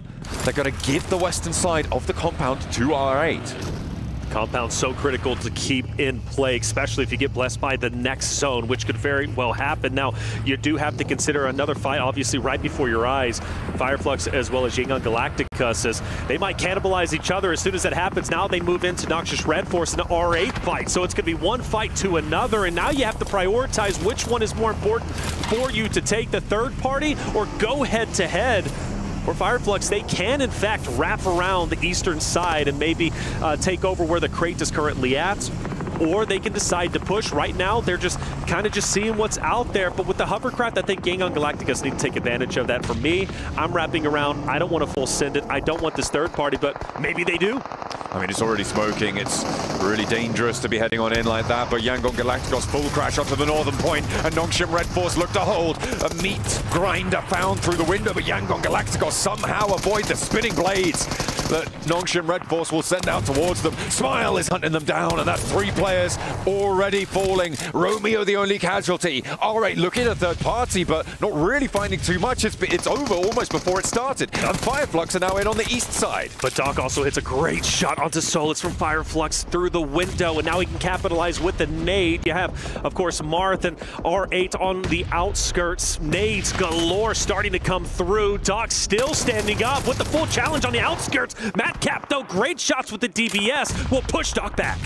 Forces it back into the inside of the building. Yangon Galacticos and R8 are dealing with each other right now, which means that this is a 1v1 on this corner of the compound, and Doc wants to try and conclude that point and play on from there. Yangon Galacticos successful on the first crash, but R8 challenging them now on the angle, playing with 3 as well. Marth retreats back up to the warehouse, and the Falcons have been marching ever closer as time goes on, but finally Narvalo has a knock sent his way, and they'll have to slow it down just for a beat. Massive fan of R8 disengaging, going to the shed. That's going to give them a great foothold within this chaotic compound area. Meanwhile, for Kinotrope, they are in dire straits. You already got 1 player very weak and down. You've got 2 more who's also relatively weak. You've got, of course, got a team pushing up onto your location. Nowhere to hide, nowhere to go. The only thing you can do is hit the dirt. For Regnum Karya, you mentioned them underperforming. Well, look at them now. Top 8, also all 4 players alive and pushing the issue on the remaining players at Kinotrope. Silas lands an aid right on their heads there now with 1 player left standing. They are going to try and take down Kinotrope entirely. Ooh, nearly getting that full knock, but Silas has to disengage. He is going to have to fall back to the rest of his team. Only 1 nade left, and you want to be saving that for a little bit later, especially in these open fields. They are so valuable. Without a doubt, but they also have a drop, so that's going to be big for them as well. Falcons still on the outskirts. R8 starting to tease them a bit with a couple of shots. It's going to be tough to take down R8. Obviously, Falcons keep them at bay. You still got Yangon Galacticus, who's going to be just behind you. And for Fireflux, Madcap, I believe, is down and out, and that will be the end of Fireflux. Regardless, still a great game. In second place, they will continue to stay within top 8. Now, for Nogsham Red Force. One player remains. That's going to be Doc, who heroically stayed alive on the second floor building of where he currently is. Now, for Falcons, are they potentially making a push? Are they making a rotation? Well, no, they've got to park the bus because R8 continues to punish them. They try and get up towards the hay bale, but the cover isn't there. Damar has been tearing them to pieces. Chunks of Falcon flying left and right as he's blasting them away here. And it's just unfriendly atmospheres out on the northwestern side. There's more to do. Marth's going to have a go. Have a crack, and now it's just the one player. No, it's the no players as Falcons fall flat on their rotate up towards the north. Which is so disappointing. Falcons were on fire. The way they were pushing teams was excellent, and they didn't want to fully commit for this compound play. They wanted to skirt the edge, but there's just no coverage on the outskirts, right? And unfortunately, a little bit too overexposed, but good on R8 to take advantage of that moment. Now, all eyes on Regnum Karya, who have to push through an open space. Smoke so valuable in the moment. Now it's just a mad dash forward. The question is, can they even make any headway? R8, Yangon Galacticus, Doc from Nogsham Red Force is going to be looking straight at him. Immediately covering this field in smoke. Stage 8 circle closes dead center, and that will put us on the north side of this compound. None of these teams currently have position there, so if Regnum Karya can get up to the wall successfully, they're going to have a great shot here, but they're going for the wraparound. Damar on the wall looks to try and hold his nerve, but he's already taken down in a second as well. A blast on the sidelines here for R8, and they will be torn apart. Regnum Karya with a clean roll-up and give themselves a chance for 12 elims and more into this circle. 4 elims remain, could be a 26-point game. Absolute insanity. Regnum Karya looking so incredibly strong. Down to our top 3. Doc from Nogsham Red Force to Solo, who has stayed alive as long as he possibly can. Looking to play spoiler to the chances of Regnum Karya, potentially Yangon Galacticos 4 and 3, both respectively alive for those very rosters. Doc, though, give him credit, man. Staying alive is just massive in this moment. And the question is, who wants to make the first move? I don't know just yet, but with the way that Regnum Karya just pushed into R8, I've got to favor him. I'm thinking about Regnum Karya and their position and thinking perhaps they want to try and take the wall side of this compound. You could potentially be there. It's fairly nadeable, which makes it a little bit dangerous depending on what sort of utility Yangon Galacticos are going to be working with. But having that angle that controls the open courtyard to the north side of this Yangon Galacticos building would be absolutely huge. But for now, Regnum Karya going to allow themselves a little bit of time, a little bit of breathing room, get those healing ticks back up from those stims. They also don't know where this last solo player is, which means that they're probably wary as to where that off angle could be. I like where Wild is currently at. He's going to be protecting the backside, allowing his teammates to just focus on what's in front of them. You do not want to get flanked, and there is a potential, right? Yangon Galacticus can send a player down to where Wild is currently at. That would basically spell the ending of this fight. I do have to question how annoying Doc is going to be in this moment, though. I think Doc is a solo. I really think he's going to affect the fight once Yangon Galacticus as Regnum Karya start to collapse into each other. Silas is starting to make a move, and he is taking that advanced position, which is great, but Doc knows this, and Doc is going to be opposite of him. Yangon Galacticus moving in. SayCloud and Doc potentially about to square off. Silas opening the building. I don't think you want to step in there just yet. Doc now getting pressure put on him. Yangon Galacticos know he's there, know that this fight happened earlier, and they will take care of him. So no more annoyances from the side, but Yangon Galacticos have invested time, and the question is, what have Regnum Karya done with it? They've moved out to the north side, up and to that wall position.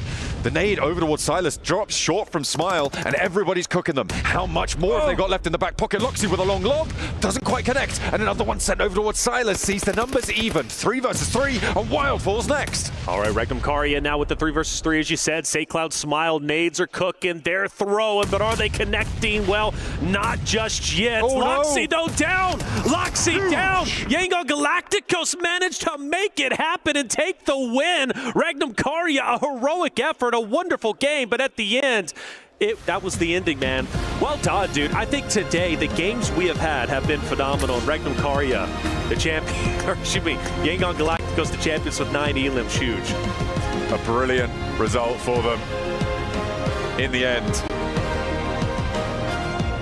And Yangon Galacticos, yeah, the happy to see that one close it down. That position that Doc held in the end, okay, a little bit more aura farming coming through from Yangon Galacticos, hitting them with the boat dance. But you know what? In the end, it felt like Regnum Karya maybe gave a little bit too much leeway to Yangon Galacticos. They played towards the back of the compound for a long time, right? They could have potentially taken control, got a little bit further forwards. The circle closed a little bit further south than I thought it would, so it could have been a little bit more of a decision maker there, but I think getting rid of Doc was brilliant from Yangon Galacticos. Regnum Karya allowed them to transverse, though, across that compound.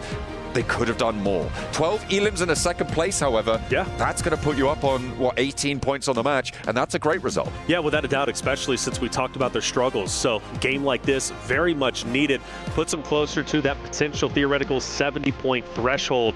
Regnum Karya looking so very strong. There it is. Game number 4 is done. We go to a break. When we come back, Game 5 Miramar coming your way.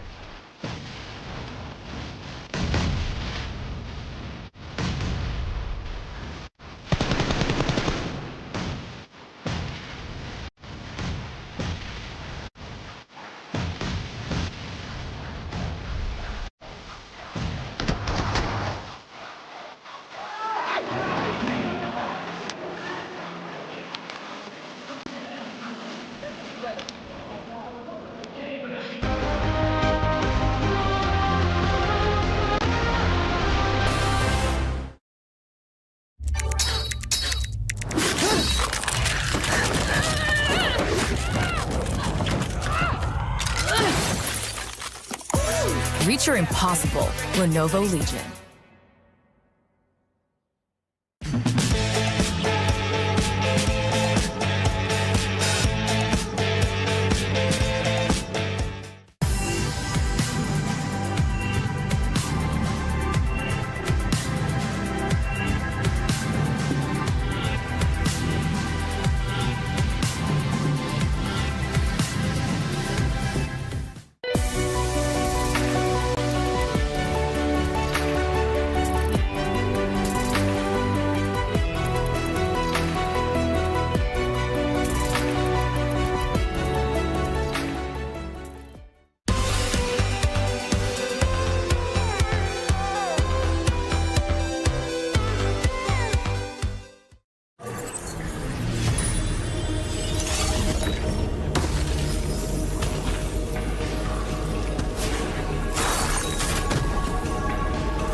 The highly anticipated addition to the Mummy series outfits is here.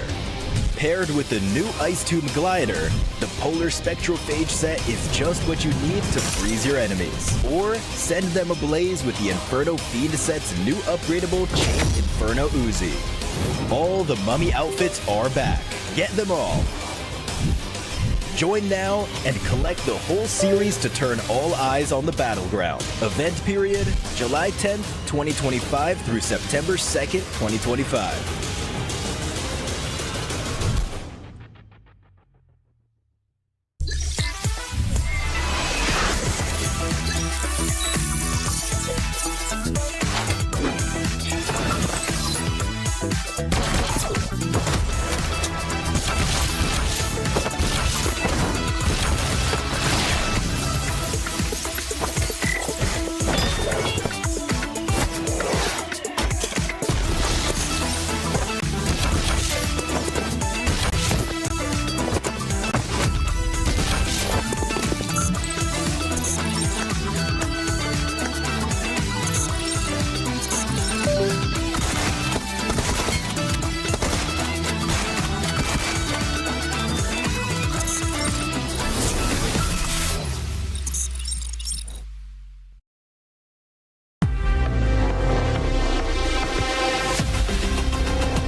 Hadi oğlum. Beraber. Bir canı bunda. Tamam. Bekle oğlum, beni bekle, beni bekle. Bekliyorum. Basıyor, can basıyor mu? Yok basmıyor.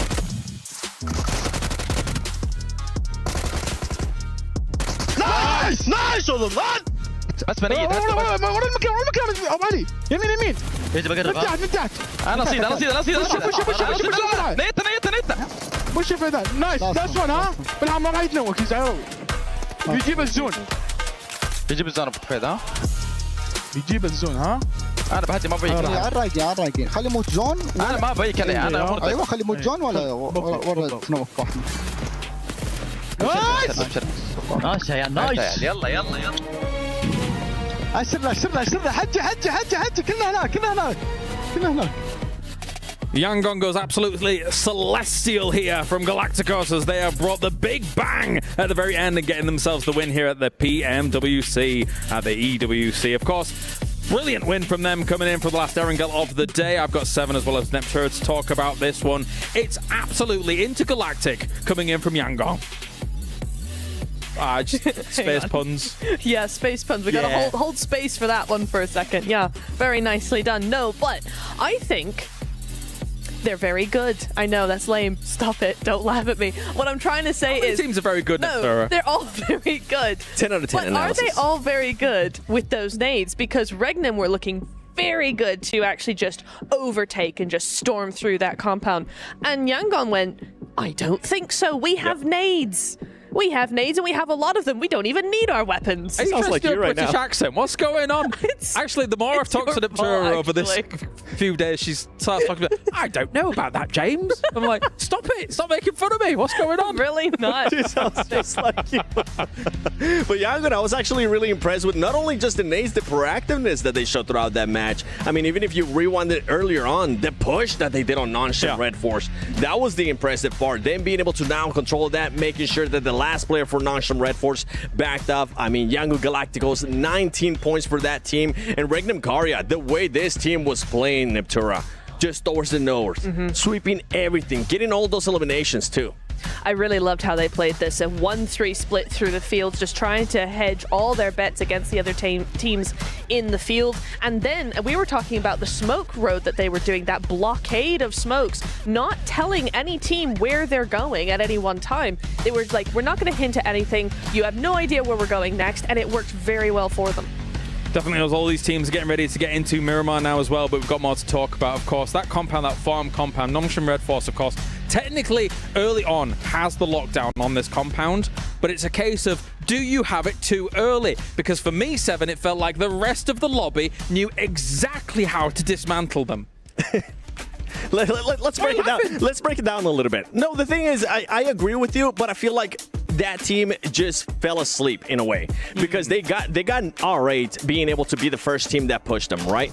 And then they kind of gave away that warehouse. After that, the team was just super passive. They created pretty much a nice little 2-2 between those teams. Yeah. Okay, you stay over there, we stay over here, and they just weren't ready for any type of push. And that's when Yangon Galacticos just took full care of it. Like, you need to see that proactiveness. And I was actually hoping that Regnum Karya was going to end up winning this match because they were being so proactive. Not only just with the sweeping, as you mentioned, the smokes that they put out as well, but the reaction of Yangon Galacticos there towards the end, making sure they swept around as well, got all the nades ready, got all the knocks, is what got them the win. Yeah, and I want to go back just a little bit further back into the mid game, right? Yangon making that initial push. I have so much to say about that because Nongshim really fumbled there, right? You had R8 with that one solo, Damar coming into the compound. Nobody was touching that compound. Everybody was too scared of it, right? Damar comes in and goes, actually, I'm going to test the waters a little bit. And Biddy's like, oh, my bad. Sorry. Didn't know you were there. It's cool. And he immediately backs off. So R8 see that, go, oh, well, they're not really all that scary. They push in, Yangon go, oh, they've given them all that space. Well, we might as well sandwich them while we're at it. And Nongshim actually told the entire lobby, all the teams around them, that actually we're in a weak position, we're a weak team, we're not going to defend this, so you can come and walk all over us. And it's just in that tiny little thing of Binny just moving back slightly. There wasn't this strong push over towards Damar and shut that down immediately. If they had done that, they would have won the game, I think, because it's just nobody would have touched them after that. Let's take a look at head-to-head here then, brought to you by the Saudi National Bank as Team Falcons in number 1 and Yangon Galacticos. A very important win for them will move them up into 8th place here, 7, as Yangon was able to wrestle away the compound from everybody else and go brr, brr. What, how did they go? Yeah. But it's an impressive play. I want to see Falcons continue doing what they've been doing, because in that last game, it felt like they were maybe going to go for the winning play. It felt like they were maybe going to be the team that was actually going to end up doing what Rangnim Karya ended up doing. That wasn't the case. And you know what? Let's talk about this overall before I continue on, because Team Falcons with those 42 points and somewhat of a healthy gap there to 8th place. Somewhat of a healthy gap, yes. A very important start to the day for Team Falcons. Fireflux obviously really yielding great results. There is one name here slightly omitted from our top 8 that really springs to mind, that really isn't, that really should be in our top 8. Alpha 7, Neptura, still not here. I will say, from my perspective, correct me if I'm wrong, I want to know your expert opinion on this, they still look like they're not very decisive about their choices, still finding themselves on edge plays and not really being able to work it out there. What do you think? It's wild to me because it's almost like they don't know the lobby. I mean, these are teams and players that they have played against for years. And yet they're here like they're the new kid on the block going, oh, I don't know. Oh, I don't want to tread on any toes. Sorry, you're over there. My bad. It's like, you're Alpha 7. You won last year. What are you doing? It's the decision making. The decision making is not there. We saw it earlier in Sandhog. We've been seeing it throughout. I mean, even in group stages too. Yeah. It's just not there. It's tough. It is tough. Before we actually get into the next game, of course, we have the PUBG Mobile Airdrop Carnival, and it's now live, of course, this weekend from August 1st to the 3rd. Log in, summon surprise airdrops, and collect 2025 airdrop vouchers to enter prize draws for official merchandise, smartphones, BD partner rewards, permanent in-game items, and more. There's more to go. Every participant is guaranteed to win. Additionally, jump into the game now for your vote on your favorite airdrop partner as well. You might even score yourself some awesome surprises and gifts from them else. We also have plenty of unboxing going on here. I know Maxman's deep in the unboxing right now between games because he's not done it before. We need to get him on it. Oh, yeah? Yeah, he's going for it. Anyway, of course, it's now time to head over to the commentator team for all the action. It's Miramar, the Dusty Dunes. Let's go. So there you go, beautiful unboxings leading into the final 2 maps of the day, where we will reach our halfway mark through the survival stages, and our teams will be hoping against hope and hopefully doing a little bit more than that as well to take themselves into the finals. 8 slots are there at the moment, as the desk highlighted towards the end. The indecisive, timorous Alpha 7. Uncharacteristic of them, but they are in 9th place right now. They want to end strong, and Miramar kind of is their map to do it. That's right. Miramar is a phenomenal map when it comes to the Alpha 7 roster. They have performed well on Miramar throughout all of Americas, and I expect them to do it just here. And I've seen them pull off literally 21 elimination games on this very map. And well, this would be the time that they needed. If they get a 21 elimination game plus the win, that could very well put them well up into first place and very near to qualifying. Speaking of which, Fireflux, Team Falcons, Noxium Red Force, Power Esports, all knocking on the door of that 70-point threshold as it currently stands. Let's even throw in Regnum Karya and E Arena too. Yangon Galacticos, by the way, struggling early on, but that last win put them up in top 8, knocking Alpha 7 down, which is huge. Let's see if they can carry that momentum on to Miramar. I mean, when you're looking at getting 70 points over the 12 matches, you're looking at maybe having 4 big games under your belt where you're starting to stretch into the teens and then keeping your lower games consistent, and that can be sort of healthy to sit, right? You're getting up above 50 points on your good games, on your 4 big games, and then in your 8 small games, you're looking to put the rest, so about 20 points up on those games, which in general is going to be very doable for those teams towards the top, right? They've already posted those numbers. They've already played 4 big games. The question is consistency, keeping those lower scoring matches under the belt nice and consistent. That is what I'm looking for. You could, of course, just, if you're Falcons, just put up a big 30-point game, 28-point game and get there already. It's just that easy. So I think they should do that, actually. Well, talking about Falcons, that's a great narrative because look at where they land. Right next to Alpha 7, 2 giants. Of course, for the home crowd, man, that's going to be a spicy one to say the least. And, well, for Falcons, they're very comfortable and happy where they currently are. For Alpha 7, they are not. This might be the opening fight Alpha 7 needs to gain some confidence. It's all on Koa as well. I think it was Narvalo, if I'm not mistaken, who didn't have a weapon in this scenario. Okay, he's managed to find himself something. Revo with the pump action around the corner. A Death Dealer without the armor to assuage any of the damage. Koa gets caught and immediately flushed as well. Carrillo with the nade and the Winchester in tow. Narvalo with the UMP and the M4, so he's got the ordnance to be able to do it. A sneaky little dash out the sidelines, hops wide, and takes care of one, maybe turning on for a second. The rest of the team are there. Narvalo hits a mad drop shot to keep the Falcons in this one. And he's going for the third. The third is right in front of him. That Squash catches the backpack, but doesn't connect the shots. Narvalo forced to reposition, pulling off a heroic effort. Now you got Redox, who's also pushing in to assist. This would be a tremendous collapse from the Alpha 7 roster, but Squash manages to drop Narvalo, but not in enough time. Redox hits the final shot. Revo will fall, and therefore Alpha 7 will be the first team eliminated. A massive drop shot coming through from Narvalo. A huge result for them to keep the Falcons in as 3, keep them towards the top spot, and that's how you kick things off here. And Alpha 7, they're not making the front page off of this match. That is guaranteed. A second drop, hot drop did happen in the meantime. It was over in Picado, and Rectum Kaya suffering heavily losses towards Power. Yeah, that's tough. 2 big teams taking some heavy losses, but Falcons getting that win. Narvalo flipping the script is tremendous. Falcons should have been dead in that moment. Alpha 7 should have been leading with the squad wipe, but instead, Narvalo flips the script with the 3-piece, and that's why Falcons are currently in first place. That's why we continually talk about them. That's why they are the home team. They have got a lot of strength to them. They lose one player, sure. But it was all on Narvalo, right? You can't take it away from the guy. We do criticize him sometimes. You know, he is French, and that speaks for itself.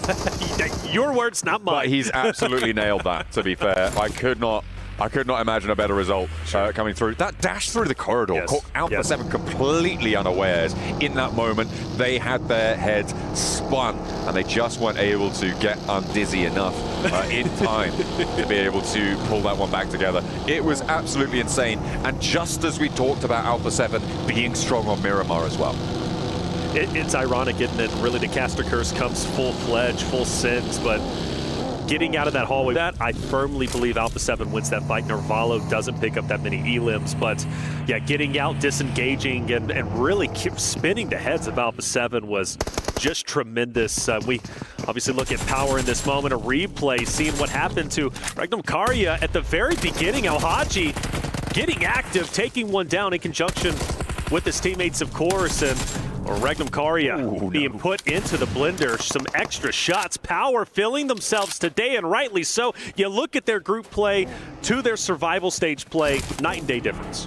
Absolutely. I mean, that for Rectum Kaya, that felt like what should have happened to the Falcons, right? In that scenario, it is the exact scenario that you imagine. Rectum Kaya, they lose a player, and they all go, "Oh, I'm hiding. Maybe I get a trade." Not Narvalo, and he's able to pull that one back. And we've banged on enough about him, but it was pretty poggers, as they used to say. All right, that's a historic. Now you're getting wild. That's an old reference. That's an old reference. That one now. That is an old reference, indeed. That is a fossil. But I mean, honestly, we talked about it. Last thing I'll say, that could very well be the play of the day, without question. With the play of really, the Falcons are doing well today, man. Without a doubt. Falcons have flipped the script, and it's so great to see that.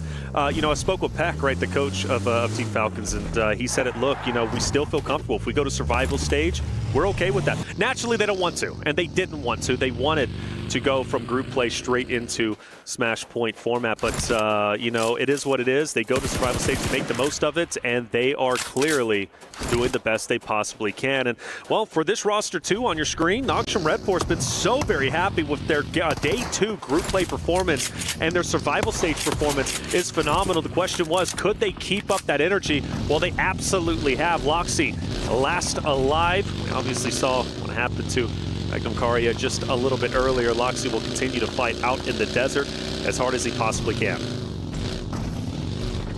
Just a solo, though, a lone ranger in the Wild West. Let's hope he can keep things together. But he's got basically nothing as well, right? This is the downside. He had to evacuate Picardo on the double, and he just didn't have time to really get anything on board. No meds, no utility, limited armor, ammos, that sort of thing. It's pretty bad. It's pretty bad. I wouldn't be too surprised to see Regnakai going down in the next few minutes, especially with teams moving so central as it stands to the east side of Montenuevo, out over towards Picardo as well. A lot of teams have started to conglomerate, and we'll see if that is going to have an impact on Loxy's survival stakes. Yeah, I think he's pretty cooked at the moment, but you know what? Loxy's still up. We've seen solo players make an impact, but the rest of the story has to be on the remaining full-fledged rosters. Plenty of teams with 4 and 3 themselves. The Arena, who's had a standout day, top 6, well on their way into potentially Chumacera, maybe over towards where Kinotrope is currently at. Still plenty of real estate within this stage, within the zone. No reason to get too antsy at the moment. I do focus my attention, though, towards Vision, Influence Rage, Aura, intense game. That area up towards the top is starting to get quite contested. It is getting chock-a-block right now on the northwest side of Picardo, up towards those hills and power grid. Not really too much breathing room here. And it is teams like Vision that need to get a go right now. Next circle just coming on through in a moment. Looking at the teams around the edge, you've got AXTMG trying to push in from Graveyard, R8 sweeping north, Gamax leaving from Los Leones.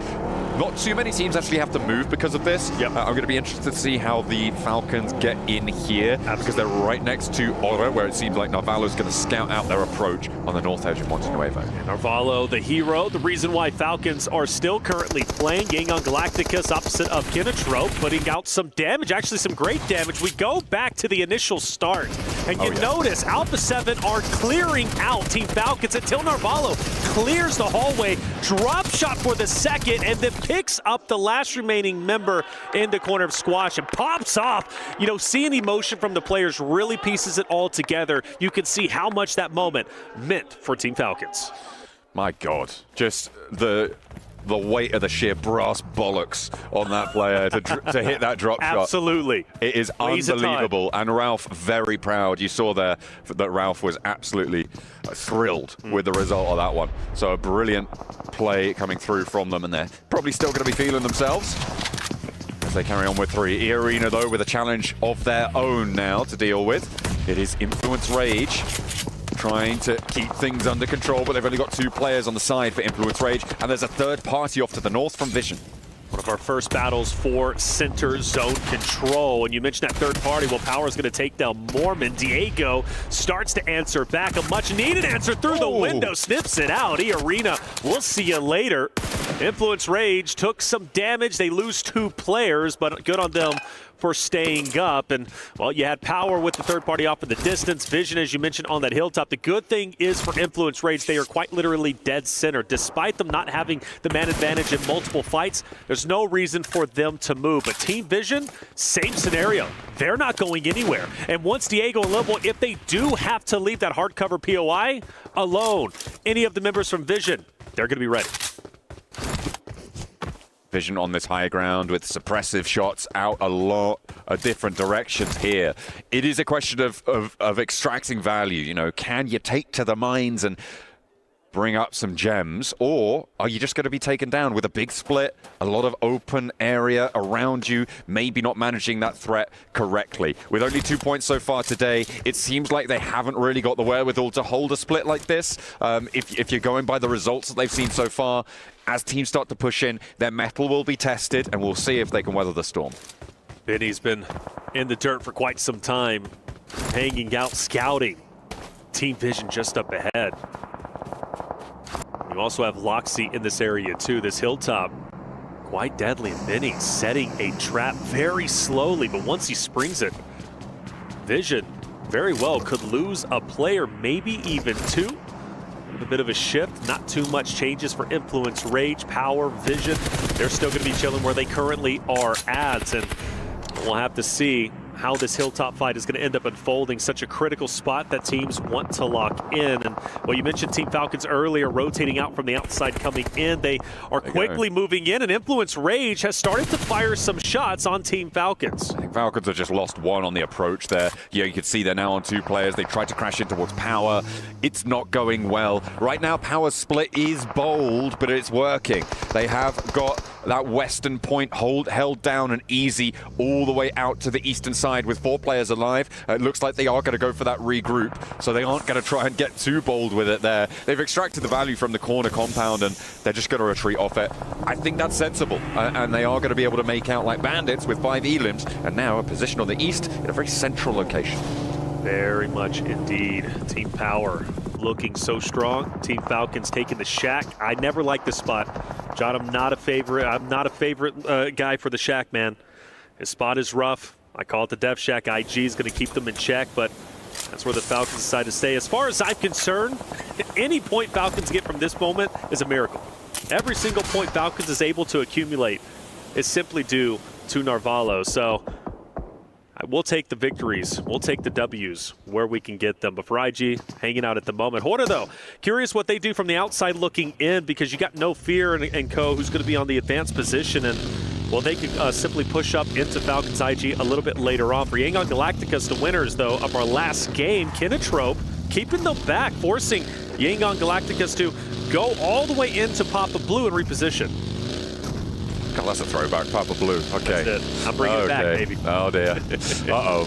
Yangon Galacticos got to re-rotate out on this one onto the south side, and Romeo dips back in. It's only stage 3. We are going to see them sent on in. Maybe scouting towards Kinatrope here, who are rotating out to the southeast side, but not getting too bold with it. I like that. He's heard a couple of those shots coming through. He'll know that there's a player now off in the distance. They can draw a little short, take a couple of shots. The rest of Kinatrope looking to respond here, and they'll be aware now of a presence to their south side on their flank. Fortunately, not too many other teams are going to put pressure on towards Kinatrope, so they can take the time to deal with this. Smile swings it quite wide. Kinatrope keenly aware of Yangon Galacticus' position and where they are rotating to. Bit of a pause on that fight. I think both of them, instead of engaging onto each other, specifically from Yangon Galacticus pushing up that hilltop for the fight's not going to be easy, so they wait for the next stage to pop. They might have an advantage here, and they will. They should be able to take over. The hardcover POIs just on the edge of where the current stage is at, or maybe they could just go ahead and go a little bit deeper. But for them, now having that hardcover POI, gatekeeping Kinatrope could be huge. And for SayCloud, I think he's setting a trap. I mean, he's close enough to take these shots. He's close enough to take this fight. The question is backup, and the question is what pace do Kinatrope take towards it? Falcons under pressure now. They're 2 players alive, but for how much longer? Narvalo knocked. R8 want to try and circle in. Ralph now the last to stand. 9 rounds in the chamber. None of them are going to connect. A nice little do-si-do sidestep from R8, and that is the Falcons out of the running. They get 4 points on the match. They'll be okay with that. 46 points, not a terrible way to end match 5. Well, for the second game in a row, R8 will take down Team Falcons. They did it just on Erangel, map 4. They do it again here on map 5, albeit again, Team Falcons staying alive as long as they did, pulling out the heroic fight against Alpha 7. We'll give them their flowers despite the early exit. Falcons did exactly what they needed to do. For SayCloud, he split from his team. Yangon Galacticus has sent their other 3 away, relatively split up. SayCloud said, I'm staying back. I want to try and attack Kinatrope if I possibly can, but I believe Final is keenly aware that there is a straggler of SayCloud hanging off in the distance, but that fight still hasn't unfolded just yet, but I'm sure it's going to happen eventually. Horta on the west side, 4 players alive, mounting up now. Make a decision, make your call, and let's go for it. Waiting for teammates to heal up a little bit, and they go up towards the high ground, taking a little bit of flak from across the way, but their rotate continues. They're heading straight on in towards the circle here from the west edge, and they've just got to pull the short up on the road, so a small rotate here. They're playing it in dribs and drabs. Kinatrope has finally started to move. Yangon Galacticus says our trap didn't work. We'll reposition. live to fight yet another day. But over here, we got Fireflux fighting off against Noxum Red Force. Matcap, player that was truly instrumental and deep into the last end zone before. He's down. Now Noxum Red Force have a tremendous advantage, especially with Tizzy with the off angle. The question is with Scarface, he's been spotted, but I believe with that off angle, he might actually hurt Doc and Tizzy quite a bit if they try to rotate into Solus and Catch. Matcap actually naded himself in that engagement, which is, look, that's bad, right? I would say you don't want to be doing that. That generally ends in disaster. Of a Fireflux losing a player in this compound, they had the numbers advantage. Sure, they maintained it, but it could have been a 2-to-1. Now, engagement. Scarface actually sending away, and I at this point, yeah, fair enough. I think this may be smart for Fireflux. Allow Noxum Red Force to hold that longhouse for you. You know you've got power to your south. You want to try and hold face because third parties, they're going to come at you thick and fast if you get a little bit too spread thin. Yeah, he's got a great line of sight too. Noxum Red Force, if they do move out of this spot, they should be spotted. Fireflux taking over the shed. That's going to be great for them. Power most likely going to be the Grim Reapers of everyone in that engagement. Onto Hora. They spot out Kinatrope, fire a couple of shots. Kinatrope quickly as can be, trying to rotate out. They finally make do, but off in a distance, you've got another solo from Kinatrope, who's firing down on Hora, keeping them to the ground. Gamix also up ahead, and Kinatrope has to fight off. Power's position just keeps getting better and better with these circle shifts. Dead center, controller compounds, hillsides to play around as well. They're out in the open a little bit, but they've got so much maneuverability, and the teams around them have got none. That northern side, Visions are going to have to leave their high ground position that they've held for so long. And Loxy, who's been solo since that drop, is going to have to do the same. He's dead now, will not be playing on into this one. So from the north side, it's just Vision who have to make their dash. But the western edge is about to get chaotic. There are 4 teams looking to push on in from this location, and Gamex are going to look to stop them all. What a No Fear taking down the vehicle. That's going to leave one of the member from Kinatrope out in the open. He can't really disengage from this fight. No Fear is keeping his head down. And it's going to be up to, of course, Kinatrope to try and get this player out of here. The van starts to roll in. Do they hop in for a quick disengagement? They're going to need to. The question is, where do they go? Because Gamix hold the hardcover POIs just in front of them. But if they can somehow distance themselves from Hora, they can live to fight another day. But I got to be honest with you, I don't like where Kinatrope is currently at. The question is, can Gamex do this hold, right? Can they actually make it work? On the 5 matches they played today, 6 points only. The similar story back in the group stages. This is a team that has really struggled in this tournament. So I do wonder if they're going to be able to execute this hold in the same way that I'd have confidence that other teams could. A brilliant spray from Ozzy-san to find the knock over towards Ora, and once again entrenches them down in this ditch. They're going to have a really tough time. They're going to leave Jiggle, see how far they can go. No Fear on foot, has to try and march his way on into this one, but it is just a hail of bullets he's met with.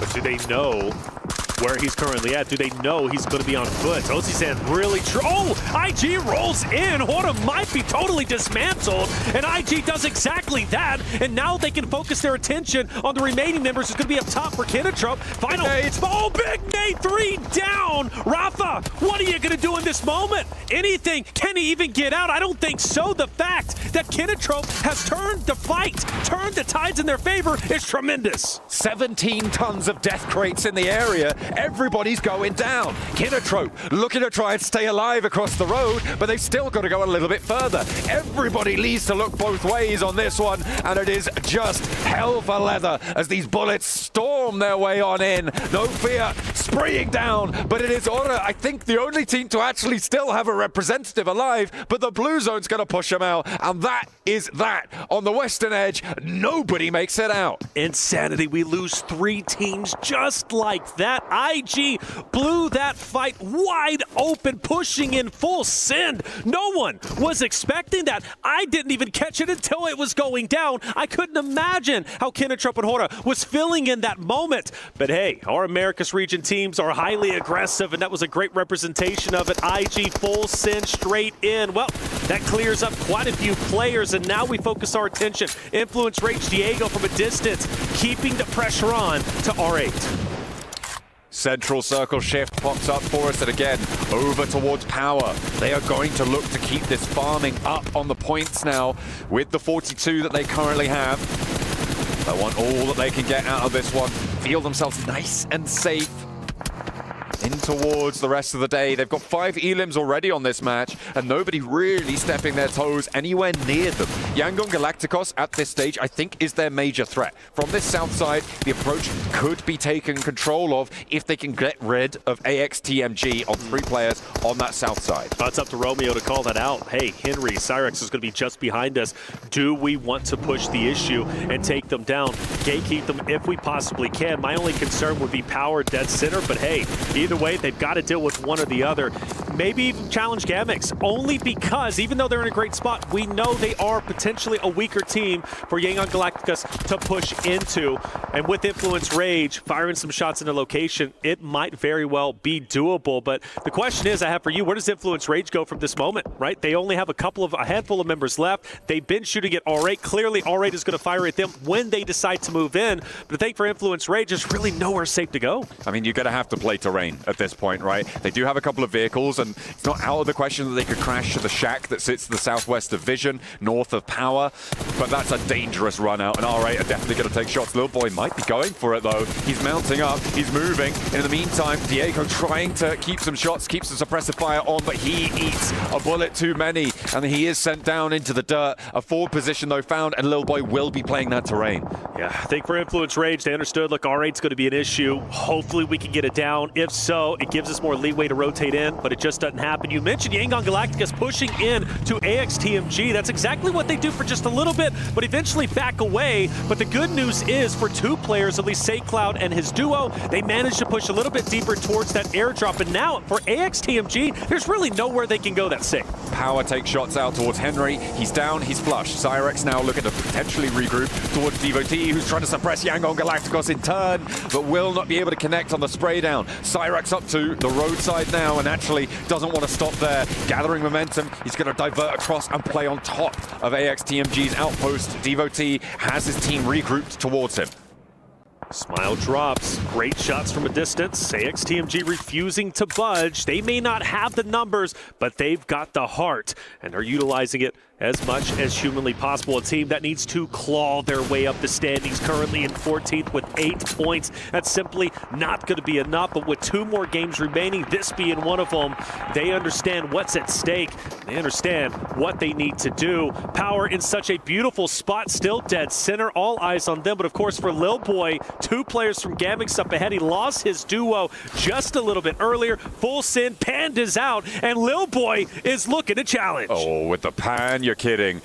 Doesn't quite connect, just a little bit to the side. I would love that. That would have been beautiful, but no, not to be. Doesn't have any nades, and he has been tagged now by Gamax, who is standing up on the ridge line, but Power know this ridge is here, and they have to push a little bit further. Standing up, just getting sprayed down time and time again. Are they going to invest more nades? I don't think so. And they're taking shots from Power, who have been in the middle of this circle for the longest time. That's going to continue, and it's Yangon Galacticos with the side swipes. Another player goes down, and Gamax are falling flat once more.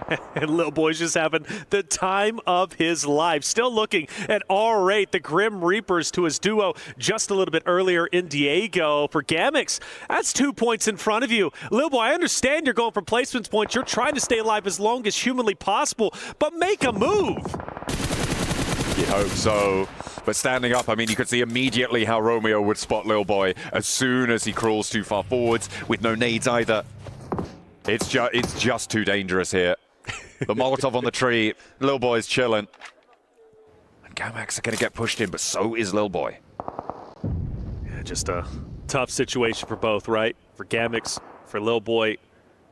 Really know where they could go, and here comes the blue zone starting to engulf Gamix as they just crawl forward. And well, eventually, boys, you just got to go for it. You just got to move. And that's exactly what they're going to do. Surprisingly, Lil Boy, though, does have a line of sight potentially onto R8 to his left, which would be big, but he's going to focus his attention onto Gamix, and the first victim underway. Oh, he's taken down. Oh, it's going to be on the swivel there. That was Krona to be able to keep them alive, but Influence Rage will fall. It looks like Gamax are going to be falling fairly soon as well, as Krona had to stand up and give his position away. to R8, who rotated down to the western side. They're playing on us too, and they do not have too many more options than this. There's Yangon Galacticos yet again to pick themselves up. Romeo got rezzed in the meantime, and again, this south approach was really the only chance of taking Power down, but Vision have actually cleared out the northern side. I thought they'd have a little bit more trouble with it. R8 might be moving straight into them. There's so many line of sights, whether it's Power, Yangon Galacticus, you're really never safe. And,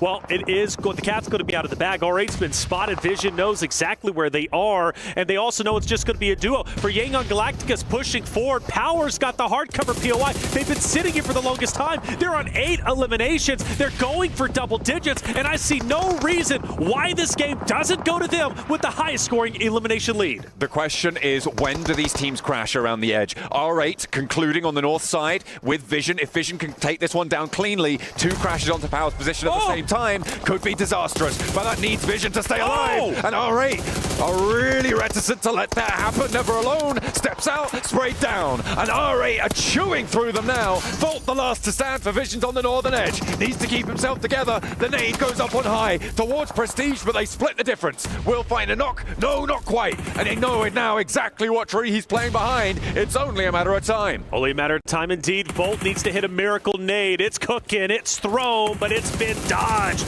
And Volt still in dire straits. Vision, too much tunnel vision onto Power up ahead. They forgot about R8, even though they had to have known the duo was there, but they didn't respect them enough. And because of that, once they started firing on Power up ahead, R8 took the opportunity to third party themselves, and now it's an absolute disaster for Vision. And this is so annoying for Yangon Galacticos as well. They needed that opportunity, right? If R8 go down cleanly, there's a chance that Power lose to 2 full 4 pushes. You play for a second place, but now as it stands, Power can just take these shots for free down towards the south side, and immediately they're starting to open the cannons towards Yangon Galacticos. That approach is getting dangerous, but Verdun is traded away, and Power lose a player. They lose one, but their position is still very, very strong. Yangon Galactica is going to have to fight even harder, especially now with one more dropping off. That leaves them with just 2. For Vision, a slight recovery. The revives are starting to come in. The tree being really the savior for Vision in this moment. Now, granted, that is only important against R8. I still feel once they start to apex that hill, Power is going to take their heads off. Yeah, it's really nasty stuff here. 3 nades in hand for SayCloud. It looks like they don't have too much more smoke to work with. They're looking out for R8. They've seen Prestige, but the nades from Power are just going to ring on over this ridge line. That Molotov is beautiful. Might push them into the blue zone, and they'll go down to it. A nice result for Yangon Galacticos either way, getting into a top 4 off the chicken dinner. But Vision, they're still going, like you said. They managed to find a little bit of recovery, but they are still struggling, it seems, on the northern side with 9 elims. 9 elims, great game nonetheless. You got to give them their flowers where flowers are due. Vision, where do you go from here? You just got to push forward. You got R8 to your right. Al-Haji now starting to get active. Getting a forward position onto Team Vision. Marcelo as well. Al-Haji's down. Did Power just throw this game away? Oh, I don't know about that one. It is still a lot of pressure onto Vision. They will fall, but now it's a 2 versus 2. Inside the building, Power is going to start to lose pressure very, very quickly. Ragnar needs to find a way out. So does Easy. These walls have now turned into their prison. And the ankle is swept underneath the vehicle there. It's all up to Easy now in a 1 versus 2. R8 looking to turn things around, but the res can come through, and Al-Haji being back on his feet could be crucial. R8 from Team Falcons, they continue to push forward. They take down Vision, and now they're looking to take the game in sensational fashion. Only 2 more players remain up ahead. Power able to recover just for the meantime. A true 2v2. Easy's moving out. He's taking damage. He's now taking damage. He's now up close and personal with the team of Power. Prestige, though, refusing to back down, hitting the shots needed as Power starts to collapse. And is it R8? Yes, it is, as they take a tremendous victory, taking it away from everyone. Power Esports had the center of the zone for so long, and as soon as the blue zone shifts them out of it, they crumble. That is a great result for R8 to pick up the pace here towards the end of their first day here in the survival stages. But there are still some other good results out of that match. You got Vision starting their journey, seemingly asleep for the first 4 matches. Match number 5, they open their eyes. You've also got to look over towards Team. Well, I mean, I'm even looking at Power with the second place. Double-digit elimination. That's what I was thinking of, Power. Sorry, I completely blanked. Without a doubt. I mean, R8, what a victory, and I cannot wait for the Nets to break it down. We're going to go to a quick break. When we come back, the final game of Day 1 Survival Stage will be underway.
Dear PUBG Mobile fans, we are delighted to invite you to the 2025 PUBG Mobile World Cup at the Esports World Cup in Riyadh, KSA. This exciting event will take place from July 25th to August 3rd at the Boulevard City. We've prepared tons of event perks, such as the Pmwc Avatar Frame, Esports Passion Set, Esports Passion Parachute, and tons more items. Let's check out how you can get all these rewards. During the tournament, go to the Pandora event page via Lobby, Event Center, Esports to join the event. Mormon from SEA, Top from CSA, Pedrinho from the Americas, Silas from the EU, and Prestige from MENA will guide you through the 5 major parts of the event. They consist of tournament celebration, prediction rewards, esports shop, themed outfit, and champion challenge. Join these activities to earn rewards and collect esports tokens to redeem even more gifts in the esports shop. The more esports tokens you collect, the better rewards you'll get. You can get up to 2,870 esports tokens from the prediction event. It takes place from July 23rd to August 5th and consists of 3 stages that coincide with the tournament: group stage, survival stage, and grand finals. During the group stage, get 20 esports tokens by predicting the 8 teams you think will advance directly to the grand finals. Each correct prediction will grant you an additional 60 tokens. Make a total of 3, 6, and 8 correct predictions to get 300, 680, and 720 tokens, respectively. You'll get another chance during the survival stage to guess the other 8 teams that will make it to the grand finals. The rewards are the same as the group stage. During the grand finals, you must try and predict the ultimate champion. Just predicting will grant 30 tokens, and a correct prediction will grant 400 tokens. If you're unsure about your predictions, you can let your friends' predictions guide you. Find someone reliable, copy their predictions, and wait to be rewarded.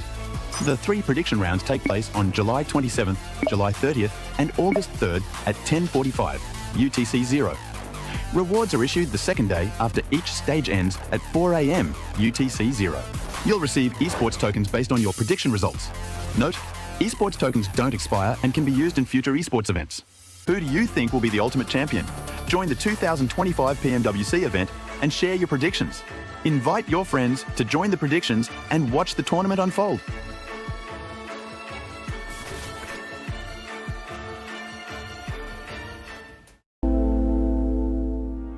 I rate R8 pretty great. 100% 8 out of 8 coming from them here in this game to start Miramar. We have got ourselves a brilliant victory for them here at Pmwc. Joining me, we have ourselves Neptura as well as Maxman to talk about this one. And we have got ourselves finally an R8 win here. Neptura, very well done. It's very nice to see. We wanted to see that in group stage. We didn't really, but there we go. And we finally see it here, and it was a really nice one indeed. It's not just an R8 win. This is a meaner podium. Yes, right? it is. R8, you have Power, you have Vision. We're like, oh, they've been kind of underwhelming this tournament so far, but no, they all get to the podium finish. And actually, every team kind of had their very good plays of their own. Of course, Power taking a very strong position super early on, R8 just sweeping the northern side, and Vision being very opportunistic on that fight versus Fireflux and the side of Nongshim Red Force. So they all deserve to be up here on that podium. A tough circle and an attempt at gambling for some of these compounds here, but in the end, it pays off for some of the teams like Power, of course, who, admittedly, they don't get themselves the win overall, Neptura, but they were in this compound for so long. They had the pick of the litter about which compound they wanted to go for, and it seems that they picked right. 13 elimination points is way more than I thought they got. No, but I will say R8 took the win from Power in such a way that to me makes sense, right? Because we've been talking, kind of going back and forth about R8, the momentum they were able to build. They had to get to that position in the first place. They weren't, quote unquote, zone blessed, as a lot of people like to say, right? Whereas Power, yeah, they did get a lot of eliminations, but when it comes to that final push, they just didn't have that momentum to back them up. And so for R8, they were able to overpower Power for that reason, because they had to get so many eliminations and fight so hard to get to that second place. Look, we're going to say a lot about Mina this game. Did Alpha 7 just get 1 point again? Like, I am scared for Alpha 7. You're concerned?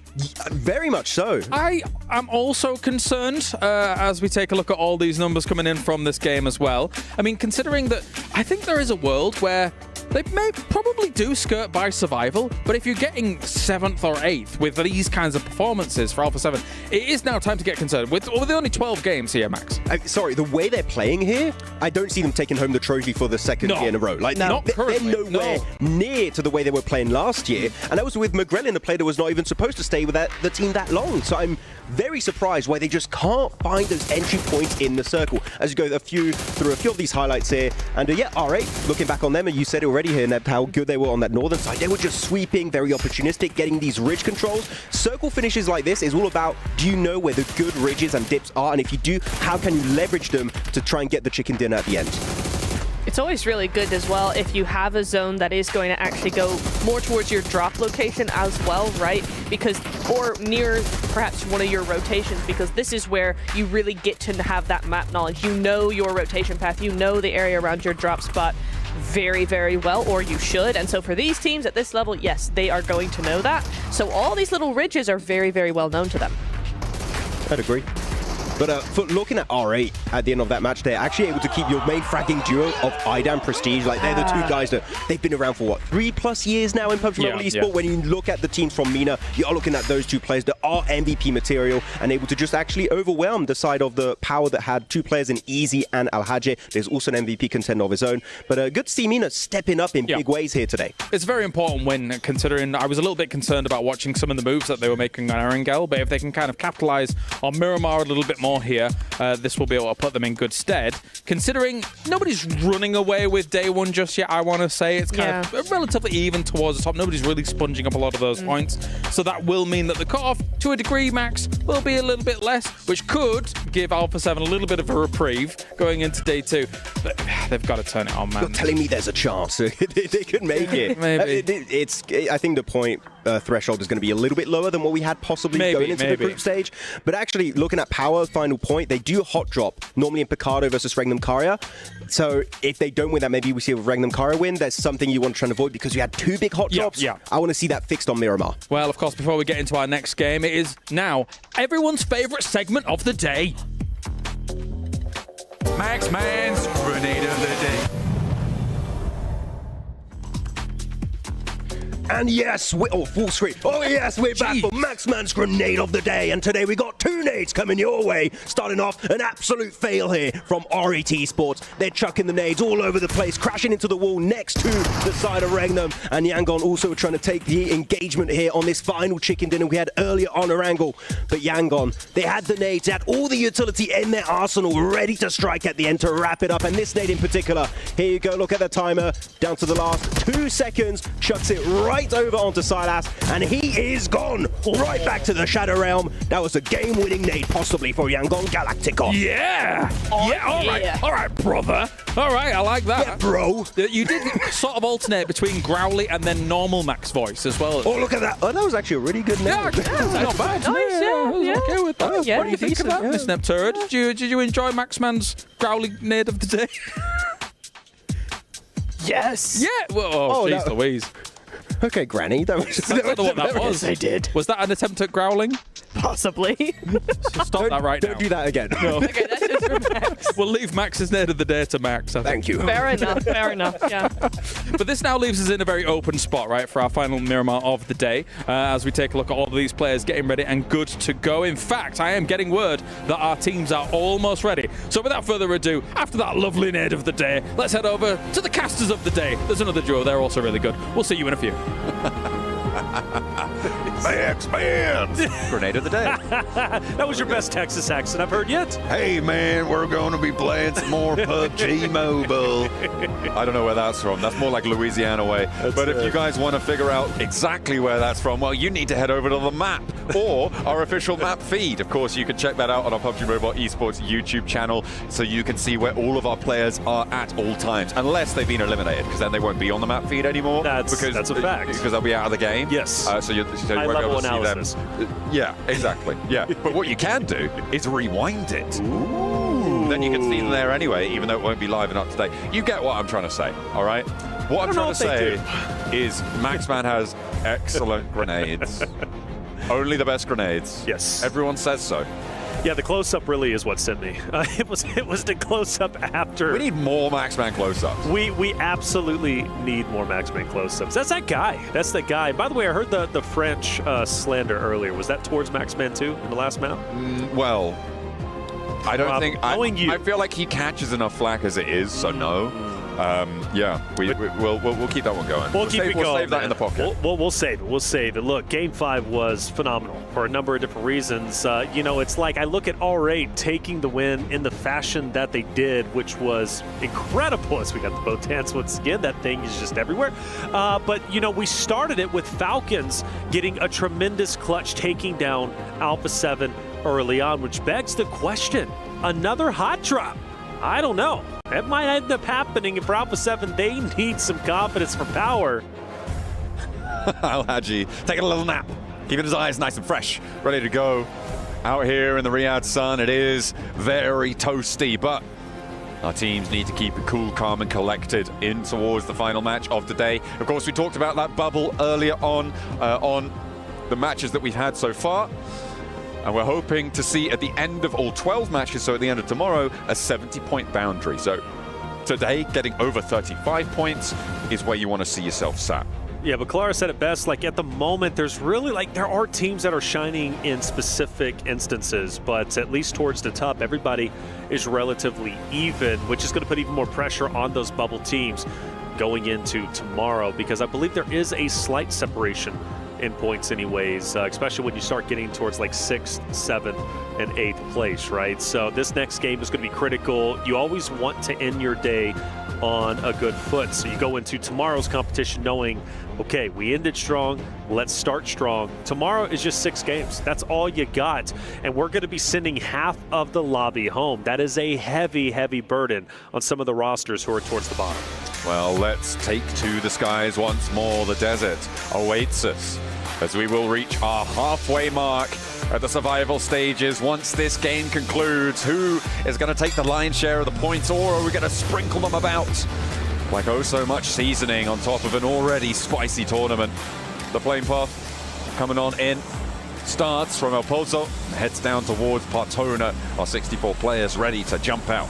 Let's get it going, see how it's going to end up unfolding. El Pozo, I believe, yeah, we had that hot drop, right? Alpha 7 Falcons, do we get the repeat? Very rarely, at least in the Americas region, does Alpha 7 have to change up their landing spot because a team has pushed them out. It's only happened once to my knowledge, and it was in the Pmwc Americas fall season 2024. So this could very well be a repeat of that same situation. I look at them currently flying over Miramar, and Alpha 7 and Falcons are still relatively close to each other. There is a chance we get a repeat of what we saw in map number 5. Is Narvalo going to be able to hit those big, bold drop shots again? We'll have to wait and see. Or will it even be necessary? There's always potential that they could split loot El Pozo, send on out, and try and just disengage from one another, but we'll have to wait and see. Picardo as well, remember, there was a hot drop there, and that was with Regnum Kaya losing the majority of their players in that scenario, so it looks like they are actually going to be changing quite dramatically here, going for that spread around Picardo instead of trying to drop on the inside. So going back to in the zone, straight up north, a little bit different from what we saw in the last game. Let's talk a little bit deeper about this Falcons Alpha 7 potential fight, which might be going down for Team Falcons. They've already done their job today. 46 points, I'm happy with that. If I'm a competitor, I'm thinking, okay, even if we get first eliminated here by Alpha 7, yeah, it's not ideal, but I'm still happy with the amount of points we got. We're most likely going into the finals competition. Now, for them to challenge Alpha 7, you don't want Alpha 7 going for a back-to-back championship. You now have a chance to shut them down in game number 6 in 10th place. That's a tremendous offer, and if I'm Team Falcons, I want to hunt them down, and I want to take this fight once again to Alpha 7 and try to keep them away from top 8 as much as humanly possible. And we do have Ralph, who's going to be kind of circling around the team of Alpha 7. But in the meantime, it's not unfolding just yet. Power, we saw them early on in the last game. We're seeing them once again. They are already on the road. We're only 2.5 minutes in, and it seems like teams are already making their way forwards to these next stage positions. So potentially fairly light on the loot for a few of our players, but they'll be okay. Okay, heading back in towards Picardo. They can pick up a little bit more gear to be getting on. Currently sat right at the top, nearly up at that 60-point metric, which would be huge to end their day on. In the meantime, Alpha 7, they're out. No hot drop scraps to be seen so far this match, so adjustments have been made. That's right. I think this is the best course of action. Something Alpha 7 didn't have a chance to do in the last game, now have a chance to go dead center of the zone. Maybe have a little bit more longevity. Let's not forget, for this A7 roster, they are a wonderful Miramar team. That last game was very unorthodox. It was all up to Narvalo, who ended up clutching it out. So for Alpha 7, a big game here is very much so needed. Even the best can start to feel rattled. I don't know if Alpha 7 is necessarily feeling that pressure just yet, but you know, there is a little bit more at stake now in the survival stage. Without question, they go up towards Hora. Northern side of the zone, still very much dead. A lot of real estate there for anyone to take. But for Alpha 7, how long do they stay center zone? That's the question. It's kind of antithetical to what they've been playing so far. Playing that edge side, playing that sweeper position, but they're going to change things up here on Miramar. I think they can chill out here for quite a while. These concretes should be fairly decent to hold. We'll see how long they can do so. Vision rotating in from that southwest side as well. Currently 2-2 split. A really quite big split. It's about a kilometer difference between the two outposts. This is on the forward position for Team Vision. You've got the other two players bringing up the rear behind them. Never alone, playing with a Nawaf on that vehicle rotate behind them. The scout is good. They're clearing the path, and they're going to be chilling for the time being. And actually sailing on in fairly close to a couple of our other players, potentially all the way up towards Alpha 7 there on the north. Setting the trap on the Sleepy. Oh no. Sleepy gets up. Does he know Petrino's up there? Well, now he does. Cat's out of the bag. A big fight for the high ground. Molotov out. No, Sleepy down! Sleepy no! down! And there's nothing he can do. Hugs the wall, tries to avoid damage, and simply cannot. Petrino holds on tight to what he's got.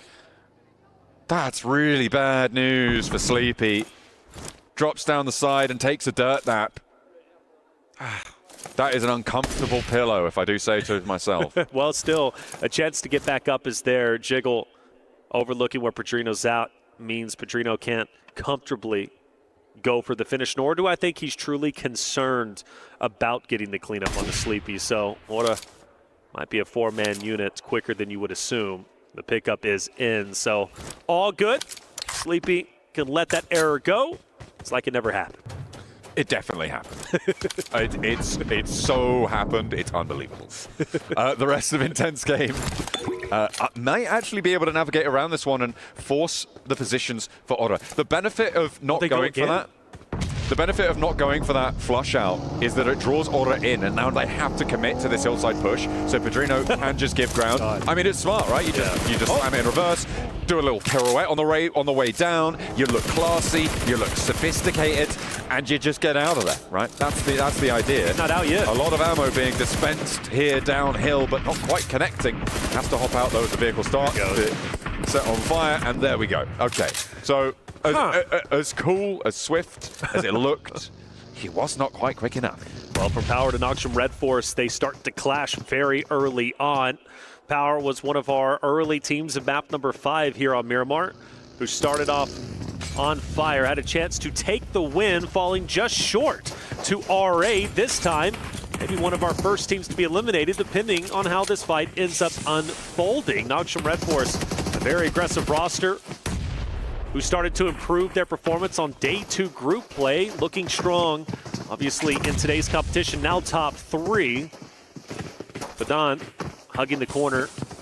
Noxium Red Force starting to tighten the vice grip. It's not going to be an easy fight for either which roster. I do love the high ground over Tizzy. Power cannot disengage. With Doc starting to fall, do we start to see Noxium Red Force unfurling? Binny will be there for the refrag. That smoke on the door frame is doing a lot of work for Noxium Red Force. He's playing around it with the shotgun, just going on those gut reactions there. Hitting those flick shots, all important. Has done so much for them. Easy, drops down, out and around the side, and he clocks one on the swivel. A really nice heads-up drop down there for Easy. More to go, though, and Binny on the inside, trying to keep things together for Noxium Red Force, but Power trying to turn it around, and the pump action again for Binny. Dispensing a hell of large amount of damage for the roster of Noxium Red Force, and they keep it going. Power done and dusted. Ooh, and that's tough, isn't it? Going into tomorrow's competition, Power, man, they're going to feel good naturally. Great performance when it comes to the top of the standings. Currently first place, 56, near that 70-point theoretical threshold for top 8. They're very healthy, but going from what should have been a guaranteed win, in my opinion, in map number 5 to being first out in map 6, they're going to have to recover short-term memory going into day 2's the final day for the survival stage. The zone shifts wildly down towards the south, and therefore everybody has to full speed ahead straight into the next stage. I'm looking at Regnum Kaya, I'm looking at Fireflux holding down towards these south areas on this map. You've got Fireflux who can control the south edge of San Martin, get up into those hills and try and maintain the control. Everybody else on the road. Alpha 7 leading the charge. They leave almost immediately. Rightly so. They've heard that fight across the way. They know Noxium Red Force are still a little bit battered and bruised. Can't take that fight, so you get out of there fast. You're not going to be as challenged here. Across the road they go, and they're looking a lot safer now, and they are into Regnum Kaya territory. Alpha 7 dead center, like you said. Let's see what happens here as Noxium Red Force very close to him. Regnum Kaya also starting to tempt fate. Alpha 7 pushes up. This is a must-win fight. Alpha 7 needs to stay alive. It is critical. They break into top 8 by the end of the day, and some great utility has already been thrown. Revo is starting to take over the high ground, pushing where Wild is currently at, just down below. Loxy, a solo at multiple times, who has managed to stand his ground. This time has a full force around him. It's only going to make him a better player. Squash, pre-fires, no connections, and the dance will continue. Alpha 7 rock up. No casualties on the approach so far. A little bit of damage sent towards Mafioso, towards Revo, but they are now in the straight up 4v4. As Regnum Kaya holding the ground. A lot of damage sent over to Mafioso and a 1-for-1 trade on the off angle there. Silas finds a second as well. Looks to put Alpha 7 back down into the dirt. And it's all up to Revo now as they're finding the shots for Regnum Kaya. This hold is monumental. Toshpik is traded off, but one is not enough. And Alpha 7 end their day in the bottom half of the lobby. That is so tough. Regnum Kaya putting the final nail in the coffin for Alpha 7's performance in Day 1 survival stage. They will officially finish outside of top 8. Tomorrow has to go so much better if they want even a chance to go to the finals and defend their title from last year. Now we focus our attention over towards Team Falcons, a roster that was underperforming throughout the group play, but overperforming when it comes to the survival stage, looking to finish in first. Alpha 7 really good at Miramar, by the way. 1 point, no points. It's kind of crap, really, isn't it? It's, it is. It's not what you want to see for Alpha 7. And my concern, though, John, is like they go in Americas and they underperform. They do. Let me take it back. Stage 1 of PMSL Americas, they've overperformed, beating the second place team by more than half, or more than double, if I'm not mistaken. Sure. Then they go into stage 2. Start to slow down a little bit, second place. Now, still impressive, right? But we're talking Alpha 7 here in Americas where they should be dominating. And then they go to grand finals and they start off very, very slow. Let's not forget, they only qualify for this stage, for Pmwc in the final game. And it's because Wolves dropped the ball going to the Death Shack and basically not even choosing to play the final game. Of course, they did, but just too slow. And well, they didn't have a game plan. Alpha 7 barely skates in to top 3, finishing bottom 3, right, for their region, which they should have dominated. And now they're in the survival stage. The pressure is on, and now they're not even top 8 going into the second day. I'm starting to get a little bit worried. They're losing pace as well with the rest of the pack moving ahead of them towards that bubble. It's going to be difficult to make it. Nongshim Red Force on the northern side here. We saw that engagement earlier that they had with Power. They were able to win it, but the speed at which they could leave is not going to be fast enough. They've now taken heavy, heavy casualties, and that crossing is going to be nearly impossible. With one player remaining, Doxy will try and get something done, and we'll see how much further he can go. Regnum Kaya holding on to their position with 3 players alive is good. I'm looking at Kinotrope as well on that southwest side with a nice spread out across a lot of ground, but the Falcons are going to look to challenge the south point. They could potentially find a weakness. And I think the weakness is going to be Plur. Plur off on his own, and this could be Falcon's opportunity to kind of bully him out. Granted, you do have Ozan who's going to be able to fire down low, and he did a great job, by the way, in the last game, right? Ozan was that off angle, just peppering shots at the enemy starting to roll in. But for Falcons, they are a punishing roster. They see Plur by himself, you better believe they're going to push him. Yangon Galacticos on the western side, currently taking heavy punishment from Aura to their north, who do still have to rotate themselves, and Vision to their north as well, who do not. And they are going to be able to hold down in this compound. You can see Yangon Galacticos further up and ahead on the south edge of this one, on the exit from Monte Nuevo. Yangon Galacticos suffering. Aura now looking to mount up, who been dishing out some punishment, but wanting to try and break towards the top side here. In 9th place, Aura looking to move away from Alpha 7 towards E-Arena. But E-Arena themselves going to be crashing on towards this Regnum Kaya position. We've seen them defend 1. Can they do it again? Regnum Kaya looking to take down 2 teams in the same game. And E-Arena, though, got to give them faith because they've done such a great job holding hardcover POI, but it's chaos across the board. Loxy bottom right, of course, Joker, who's going to be bottom left, and then the overhead up top is it's just a mad scramble for positioning, and I believe Regnum Kaya gives respect to E-Arena. They're dipping. I think this is sensible. You wait for those pushes, you should control these door frames, and you try and get some value out of it, but you know you're not winning really, realistically, a lot of the time in that engagement. It would take a lot of confidence to stick around in that spot, and the fact that they had those vehicles ready to go says to me this was their plan all along, right? South, try and Stockton teams getting in. If we don't get any knocks, fold back to where we held before. But I think they come back. I want this hardcover POI, if I'm honest, because it's going to be such a power play, kind of like what Power was in just the last Miramar that we ended up witnessing. Granted, second place, but you notice once they got the hardcover POI in center zone, they were a force to be reckoned with, and they finished with over double-digit eliminations. So for Regnum Kaya, I don't think this is going to be the end of them versus E-Arena. Falcons starting to push in. They have been quietly finding their way closer and closer to these circles, and now they've managed to find a team trailing their way in, and they will drag them back down. Take one of their players out. Yangon Galacticos down to 2, but Falcons are outside of the circle, and they have danger sent to them from Kinotrope on the southeast, and Yangon Galacticos, even with 2, are still deadly. That's exactly it. Kinotrope is going to be the X factor in this fight, as far as I'm concerned. You also have Vision, who might play a bit of an impact, who now start to move through. But in the meantime, Yangon Galacticos feeling the pressure. Team Falcons noticing where Vision is currently at. For Falcons, in my opinion, I'm sending it into the zone. I'm trying to get as much distance as possible once these fights have concluded, because I'm not too healthy. I'm not too happy with Yangon Galacticos being around us, Vision also being in the area, and Kinotrope also being up top. Falcons could be in trouble before they know it. Getting a little bit more healthy here.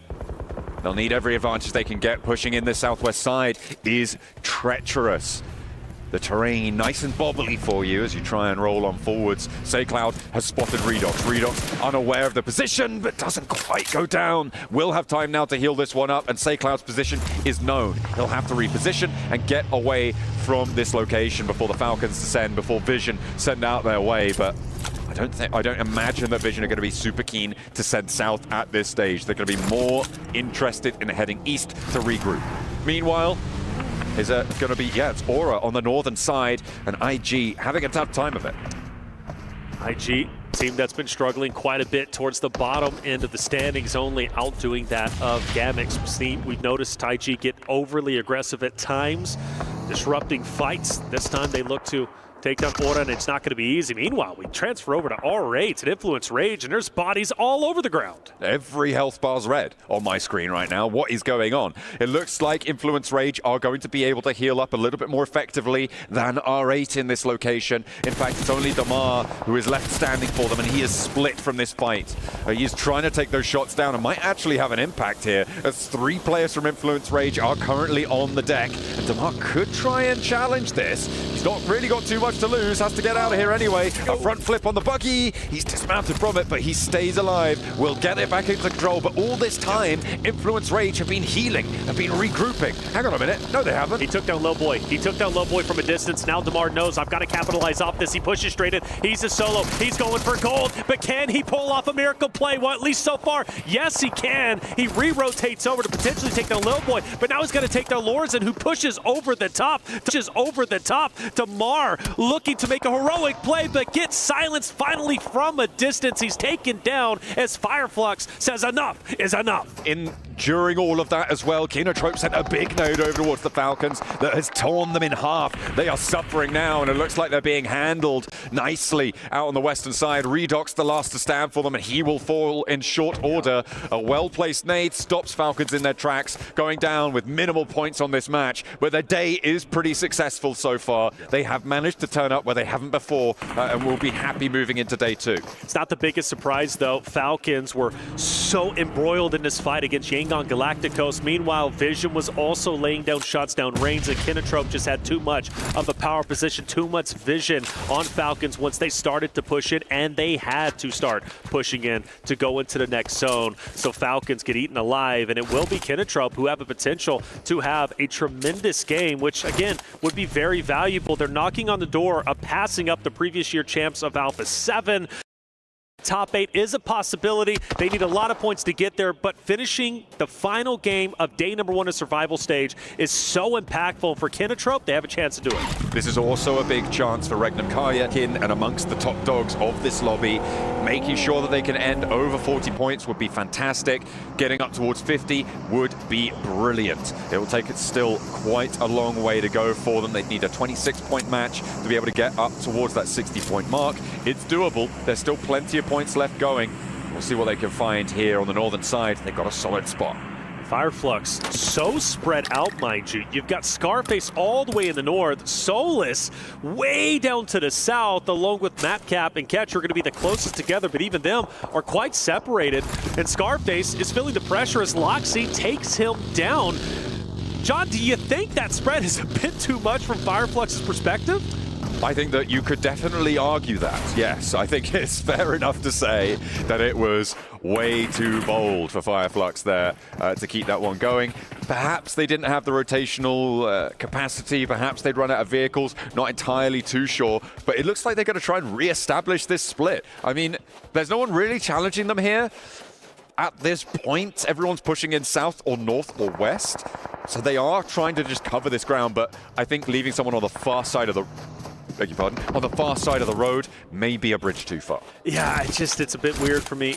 Granted, gaining insight, maybe scouting the horizons, but your scouts get taken down, and now it's time to get back together. Solus looks to be joining where Catch is currently at. Matcap will also join into the mix. Maybe they were trying to establish individual zones, so when the stages did start to collapse, they had real estate already there and the information needed in order to set up quite nicely to gatekeep, but it's just a bit too much. But with 3 members still remaining, a chance is still there. Now for Doc, well, his chances are gone, and well, that's going to be the end of Red Force. They get taken out, and their final game of the day is over with. Now, for Hora Esports, though, all eyes on them. 4 strong, dead end of the zone.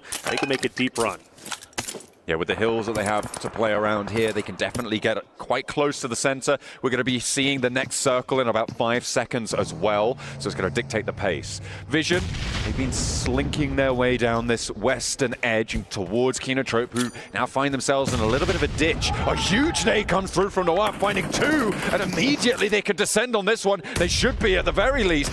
There's only 1 player close by to try and handle this one. Ozzy-san at a distance. I don't think he's going to be able to say anything about this. I don't think he has a chance to chime in if Vision just pour over the top. Yeah, Plur, I mean, maybe, just maybe he can make something happen. He throws the nade, but it's a bit too short. Plur is going to be the last-ditch effort for Kinotrope to try and be the hero to shut down Team Vision, but I don't know if he's going to have what it takes in order to do so. But he does get the off angle, but the shots are going to be missed. He's going to be snipped out and taken down, and Team Vision, who was opposite of Kinotrope for the longest time, puts almost the final nail in the coffin, I should say. Ozizon is gone, and now it's survival mode for him. Where has this Team Vision been up until now, right? These guys, off that last Miramar, they got a healthy elim count, and now they're back up to 5 with a western point position. They have a chance to push towards E-Arena, sure. It is a difficult one, a lot of open, quite flat terrain as well, but they do have a chance here to put another big number game on the cards. They started this Miramar set really down on their luck, but they have started to pull their socks up. Zon goes into a hot and ready Lil Boy as well as Influence Rage. Doesn't have the help needed. Influence Rage start to encompass where Ozizon is currently at, and he won't even get a shot up, unfortunately. He will be eliminated, and therefore Kinotrope are gone from a very dominant, strong position. Pressure was on for Kinotrope. They get 3 eliminations. I'm thinking they're going to have a deep run, maybe even surpass the performance of Alpha 7, but they fall short as Team Vision take them down in conjunction with Influence Rage. I'm looking at Vision right now. I think they have the most difficult approach here. Wouldn't be too surprised to see them sweep around to the north side. It looks like they're trying to consider that as well. Over towards Ora. Move out into that open ground that sits there with the circle. Having the compound in the southwest quadrant. It's not necessarily going to be ending up there, so it could potentially be an advantage to be on the outside in this scenario. Could be. Regnum Karya disengaging from E-Arena earlier, right? You talked about it, you said that's a favorable play. I think maybe there's going to be another contest for the hardcover POI, but no. Regnum Karya being where they are, I actually favor them. I think they're in a wonderful spot. E-Arena now starts to inch their way closer. Everybody knowing this compound is going to be so impactful for the future stages, and everybody wants a piece of it. The difficulty for E-Arena here is that the positions that they hold have so much open ground around them inside that compound, right? We saw that side shot from Team Vision's perspective. There's just this open wasteland of nothing that sits between them and Regnum Karya on that northern side of the compound. To make their way north would be really, really tricky. It would be a better use of their time to play around where Mormon is playing, right? That east side of the compound, try and stretch up a little bit closer to the edge, have access to the hills, and potentially take a couple of shots out towards Ora, towards Influence Rage, towards Fireflux's remaining players. Vision wants it. Vision wants to push in. Regnum Karya gets a piece of the building in the next stage. E-Arena going to be quite healthy where they currently at. Need Sakura as well as Joker to join into the mix for Vision. Well, they've got to make a decision, and honestly, going south, you go into E-Arena, you go north, you got Regnum Karya who's going to be looking directly at you. You said it was going to be difficult for Vision. Well, now the job just got even more difficult. It is really, really tough stuff here. 6 teams now remain with 21 players alive. And it looks like Marcelo's going to get a little bit closer now to Regnum Karya. Draw some shots out.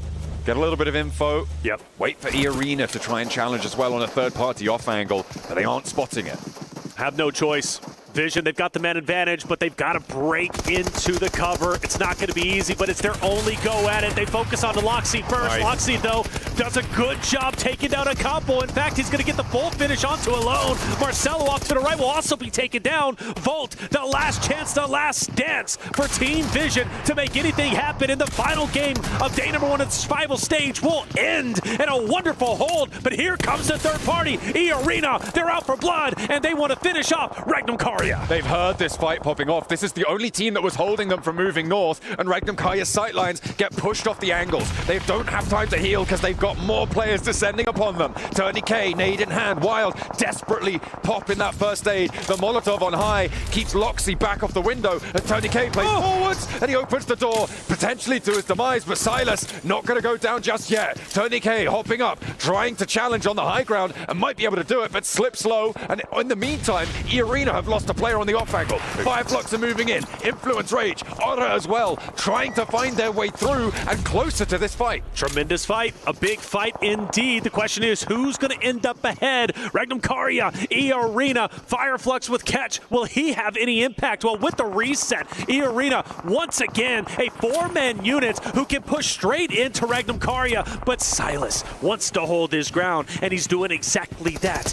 With the choke point of the stairway, he knows if anyone pushes up, they're good for dead. Silas needs to hit the shots needed, but no one is going for the challenge just yet. Regnum Karya still has a little bit of distance. The fight will stagnate once again. Silas, the big dog with 5 E-limbs, sat at the top of the performance charts for Regnum Karya here in their final moments of this hold. Alpha 7 couldn't do it. Vision couldn't do it. E-Arena taking a crack at it.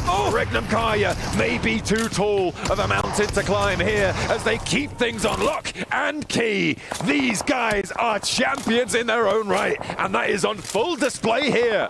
Without a doubt, now they've got to push forward. They take a couple of pop shots on the Aura, keep their heads down, so they have free and clear ground to push up. Now, you do got to consider Fireflux catch, who's going to have the off angle on Regnum Karya once they do push out. But for Aura, all eyes on Influence Rage up ahead. Influence Rage, this is one of their deepest runs we have seen today, one of their best performances yet. I'm hoping they start to crawl their way up into the top 8 position. But Aura, they've got other plans, and Lil Boy is down. Let's get a little bit more done. Loxy falls as well on an off angle there, and it looks like Aura are starting to extend their influence. It was Ketch who was able to catch them on the approach there. They're potentially going to be resable, but the blue zone pushing in, they just don't have the time. Dead center of the circle right now sits in Aura territory, and it's going to be up to Regnum Karya to try and dispatch them from that location. Regnum Karya committing? No, they don't find the res.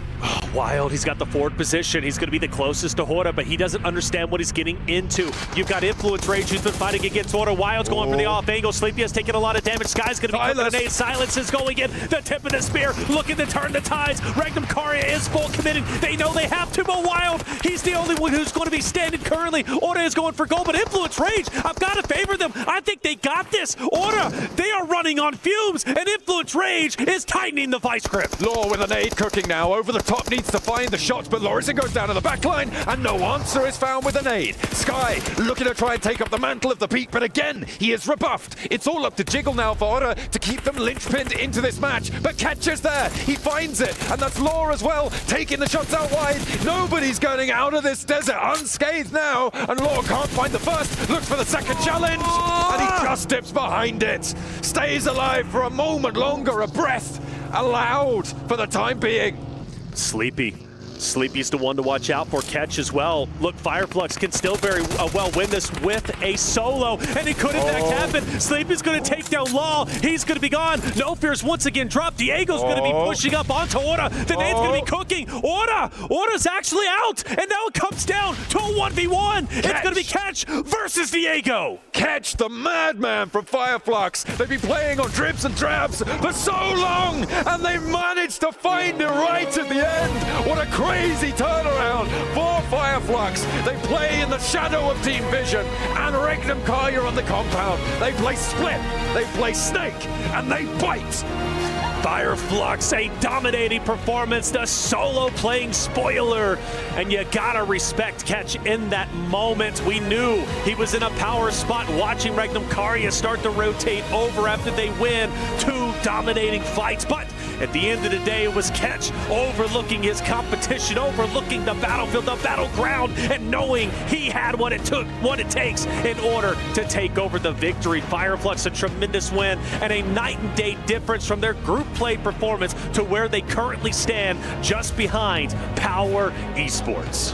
What a rotational set at the end there. I mean, Fireflux, by all rights, should not have won that one. And I think that for me, Regnum Kaya put on a real classy display in that match. That hold on the north side, that regroup up to the north edge as well. That is a team of discipline. So for Regnum Kaya, they close down strong. The top 8 here looking pretty healthy. We'll see if they can maintain that spot, because Alpha 7, they're going to be trying to batter down the door. We're going to head back over to the desk. Kalaris, what do you guys make of that one? An unreal ending with chaos abound all over the place, but somehow Fireflux gets themselves the victory here, despite Influence Rage and Ura being able to position themselves as best they can. Joining me, everybody is joining me. We got Seven, we got Neptura. They're hyped, they are ready to go here for the survival stage. And also Maxman's here as well. Oh, thank you. No problem. I was so impressed by how they were reacting to that game, Max. Yeah, they were very hyped about it. Yes. I was not looking at them. I was looking at Hora. I was looking at the side of Influence. Understandable. And I was also looking at Regnum Kara, but no, stay next to the fence, being really silent. Works out every once in a while. And for here, Fireflux, to actually get themselves a good old win. Good to see it. Yes. Sometimes it happens, Seven. Yeah, sometimes it happens. It finally happened to Actually, what is that? 2 wins for them now? Yes. Yeah. Nice. Good performance out of them. 22 points total, 2 eliminations. Really super top heavy, I feel like, for this match. Influence Rage too, 13 points. I was impressed. It was good to see Hora being able to actually perform here. I felt like so far today they were really quiet. This at least will put them closer up to the top 8 to contend tomorrow to make it to the grand finals. I agree. I think it's going to be interesting to see who can actually try and beat them coming into tomorrow, right? Because we have seen, as we said earlier, not many teams just go for it. We haven't seen another alter ego. We haven't seen that domination from any one team. So everything is very close. So this match in particular has been super interesting points-wise to see how that leaderboard has been shaken up. Yeah, it's a lot more even going around the board here for the survival stage. You just don't have one big team dominating everyone. Even though Power had a really good day too, looking at this one. Oh, Alpha 7, I knew you were going to do it. I knew it. Go on. Sorry. Winston Payne, do it. Oh my god, Not quite like that. It's like, do something, please. Means by Kyanat, shout out to you. Yeah, understandable, right? Obviously, there's a lot of expectations on them to be able to perform a little bit better than this, but another single-point game, Neptura. We need to see Alpha 7 have a massive day tomorrow, which we know they're capable of doing, but will it happen? I wish. You wish? I wish. I wish. I wish. I wish. I really wish. I really wish it happens tomorrow, because otherwise we're not going to see much from them in the finals, like, at all. No. So, what do you do in just another 6 games? They're going to have to do an alter ego all over again if they want to actually make the top 8. And the way they're playing now, it's not happening. The thing is, they also... That was very British, by the way. There's been a lot of that today. Yeah, a lot of that. They also fixed the hot drop issue. They did not fight Falcons in El Poto, so they actually left us like, okay, that's the biggest issue for them on Miramar. It's been fixed. And then they go to another team that also fixed the hot drop. That was Regnum Karia, and instantly get wrecked over there. So, as you said, we need to see some alter ego level results if we want to see Alpha 7 make it to the finals. Well, let's talk about the overall rankings then, and I'll get your thoughts on it in a moment, Seven, as, of course, we have ourselves up towards the top. It's a Fireflux fight against Power. Of course, Power came into the last game at number 1, but Fireflux with these 2 wins, that sneaky, cheeky win here, Seven. They're at number 1. Honestly, if you're Fireflux, you're coming in confident tomorrow. You have what is that, 29-point lead up to 8th place. You're going to be able to maybe even think about doing some stuff to those teams towards the bottom to try to stop them to make it to the grand final. So yeah, Alpha 7, it's going to be scary for you tomorrow. I was going to say, Alpha 7, you go down in the leaderboards. We don't want to see. Like, you could genuinely do that at some point, because I think we were talking about it earlier, Kalaris, right, about what the point threshold could be. We were like, maybe 60, maybe towards the 70. Like, they are pretty much there. So they can just relax, because really, you're just getting extra prize pool, which is always nice, but you could target teams to ruin their chance of making it into the finals. That said, Neptura, looking at how this plays out as well, Power, I think I've been very impressed by how they've been playing things out today. Second place, they were first up until that last game, of course, here. 56 points for them. It's a fantastic result for Power. It is. I really, like I said at the beginning of the day, I really liked how they played in day 2 of their group stage. I wanted to see that continue in through to survival stage, and it has. The one thing that I'm surprised at, though, is how elimination heavy their result actually is, because 16 placement points is all we see out of them. Compare that to Fireflux, who kind of have been a lot quieter. I mean, yes, they won 2 games, but game to game, we haven't seen as much from them as some of the others who have been a bit louder. But 30-34 for Fireflux is massive for them. It's really nice consistency. If Power could just try and survive a little bit more, turn those strats into points just a little bit more, we are looking at another Fireflux. Yeah, I'm going to be looking at Falcons. I want to see what they're going to be doing tomorrow if they can finally get the win. We saw them do really smart rotations. Yep. We saw them actually be playing the way that Coach Peko has been saying the whole time, the way that they play, having teams be a little bit scared of them, having them giving them that freedom to actually do those rotations. They got away with some today, but we need to see a win out of them. And looking back at that Erangel, they had an amazing rotate right down next to school near Rozok, and it was a very, very good rotate. And then they got very passive against Alpha 7 instead of committing for a breach. If you're going to be aggressive the entire way. I think that is the way Falcons can make in the top 8. As on the second page, a lot of teams that we just do not want to see here, and again, Alpha 7 are still on that page. Yeah, okay, this is the danger zone. I think my concerns really do lie with AX, TMG, Intense Game, Gamax Esports here, Neptura. These teams need to have a massive day tomorrow because they had a pretty rough group stage for the most part, and now they have only 6 games remaining and only 12 points at the top for them.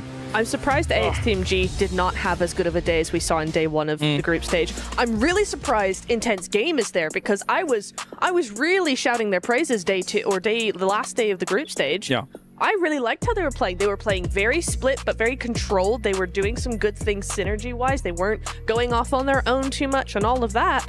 It just wasn't able to actually, number 1, turn that into points, and number 2, actually come back from their day 1 performance. So to see that happen all over again is a bit disappointing. Not just points, placement points. They have 0 placement points in the rankings. Then you get eliminations. That means they're not getting anywhere near the later stages of the match. So we need to see more from Intense Game that did so well going into Americas. I expected more, and just nothing has been delivered so far here for PMWC. Usually the excuse for those teams would be like, okay, maybe it is their first global event, but that group is just set up of full veterans, Brazilian veterans that have been around the league for a very long time. Going back to AXTMG, one thing that I would tell this team to start fixing up is stupid fights. That's what it comes down to. Taking fights that you don't really need to take. I think we went back to Erangel at one point. We were even scratching our heads. Why are they taking a fight with Alpha 7 at this stage? Why not just back up and actually focus on later into the game? That's what that team needs to do, because if not, they're not going to be qualifying at all to Grand Finals. No, it's going to be tough. Really is. And as you can see just before there, it was, of course, Fireflux wall-to-wall, starting off the day with a win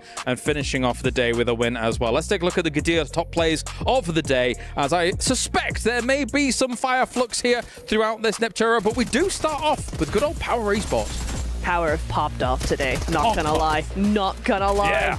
Oh, the vibes. The vibes were very good for them. Yeah. They were rizzing up the rest of the lobby, and the vibes were very good. I agree. Yeah, guys, plus 10,000 aura. Absolute cinema. Am I right? Shut up. What do you think, chat? You damn Zoomers. You've done this on purpose to me. We got it. Save me. You. I'm going to go sit with you next on that little couch. Yeah, you can sit on the old man chair over here. The over 30 gang over there. Yeah, come along. He's joining up. This is the host's We got chair. top plays. I'll probably go talk about the top plays here we had. Yeah. A lot of field finishes on Erangel, actually, in particular around this area, and a lot of big crashes. Influence Rage were one of those few teams who just sent it on the buildings. And Yangon also getting a great finish on Erangel against the side of Regnum Karya.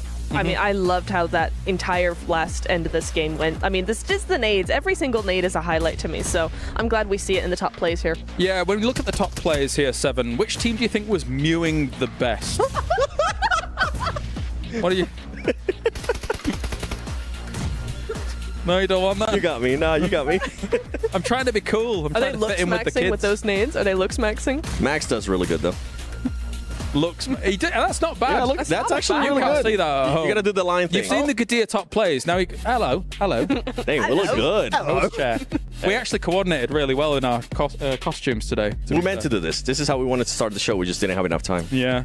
Didn't work out. Who's Kalaris? Yeah, right. We look a little bit different. We look slightly different. Slightly. Same, but no same. Well, that was fun.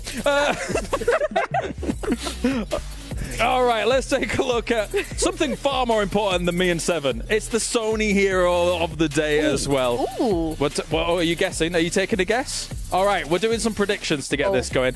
They seemed very keen. So, Max Man, do something. I had Koa. Koa? Pick, yeah. It's a pretty decent pick. However, they did fall off a little bit throughout the day. So yes, yeah, true. It was unfortunate. So I'm shutting you down straight away. Ragnar. Oh, you said Alhaji? Yes. Okay, well you skipped the queue. So Yeah, shush. You're Ragnar. eliminated. Yeah.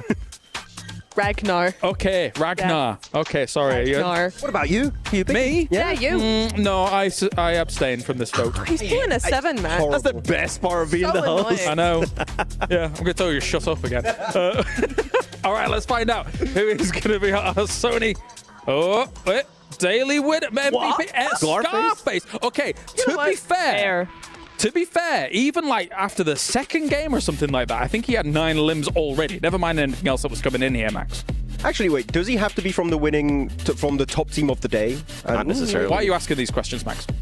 Existential crisis. Yeah, I don't know. Yeah, you're having a problem now. 14 eliminations on the day. Scarface, when you look at Fireflux, you're looking at Solus, you're looking at Ketch, right? Yep. Very experienced players, but Scarface right out from the Sanhok. Here, going on to Sanhok, actually very controlling against the duo here from Falcons, able to claim that chicken dinner. So Scarface making a name for himself here, right out of the Turkish players. Scarface and Fireflux kind of set the pace, right? Throughout since the beginning at Sanhok, they kind of just followed that same gameplay, being able to just be passive and strike when they needed to, let the other teams fight too. Honestly, I think if they would have played a little bit different on that Erangel when they ended up getting third party, when they were just so focused on Kinotrope and Alpha 7, then we might have had a team that ended up with 3 wins.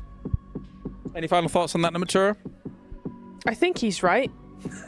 Well, I know I say that a lot, but these guys know what they're talking about. But no, I do agree. I think Regnum could have played a couple of those games Fireflux could have played those just a little bit better. There's a couple of games where it's like, oh, maybe that wasn't the play. But stop laughing at me. But I do think that, yeah, we've seen a very strong performance and not one we necessarily expected from them. Seeing the group stage, how they performed there, it was a very different team. So to have them be at the top of the leaderboards day one with actually a really good performance under their belt is really nice to see. Yeah, Seven's laughing. I mean, they were not existent in group stage. Yeah, they weren't. They were in group stage. It was tough. It was tough. All right, let's move on then as well and see who's able to take our honor domination here for this one. And it will, of course, have the tripler limbs. And this is understandable why Scarface may take that #1 spot. But he was also followed up by Ketch as well here, Max. So again, it was really Fireflux wall to wall. Yeah, I'm waiting for Solus to be showing up next, maybe tomorrow. But there's been 2 players of Fireflux. Alhaji from Power. If you're going to ever play from Power, it is going to be Alhaji, followed by Nofe from Hora and Koa 77 from the side of Falcons. That also is a very steady player here going into it.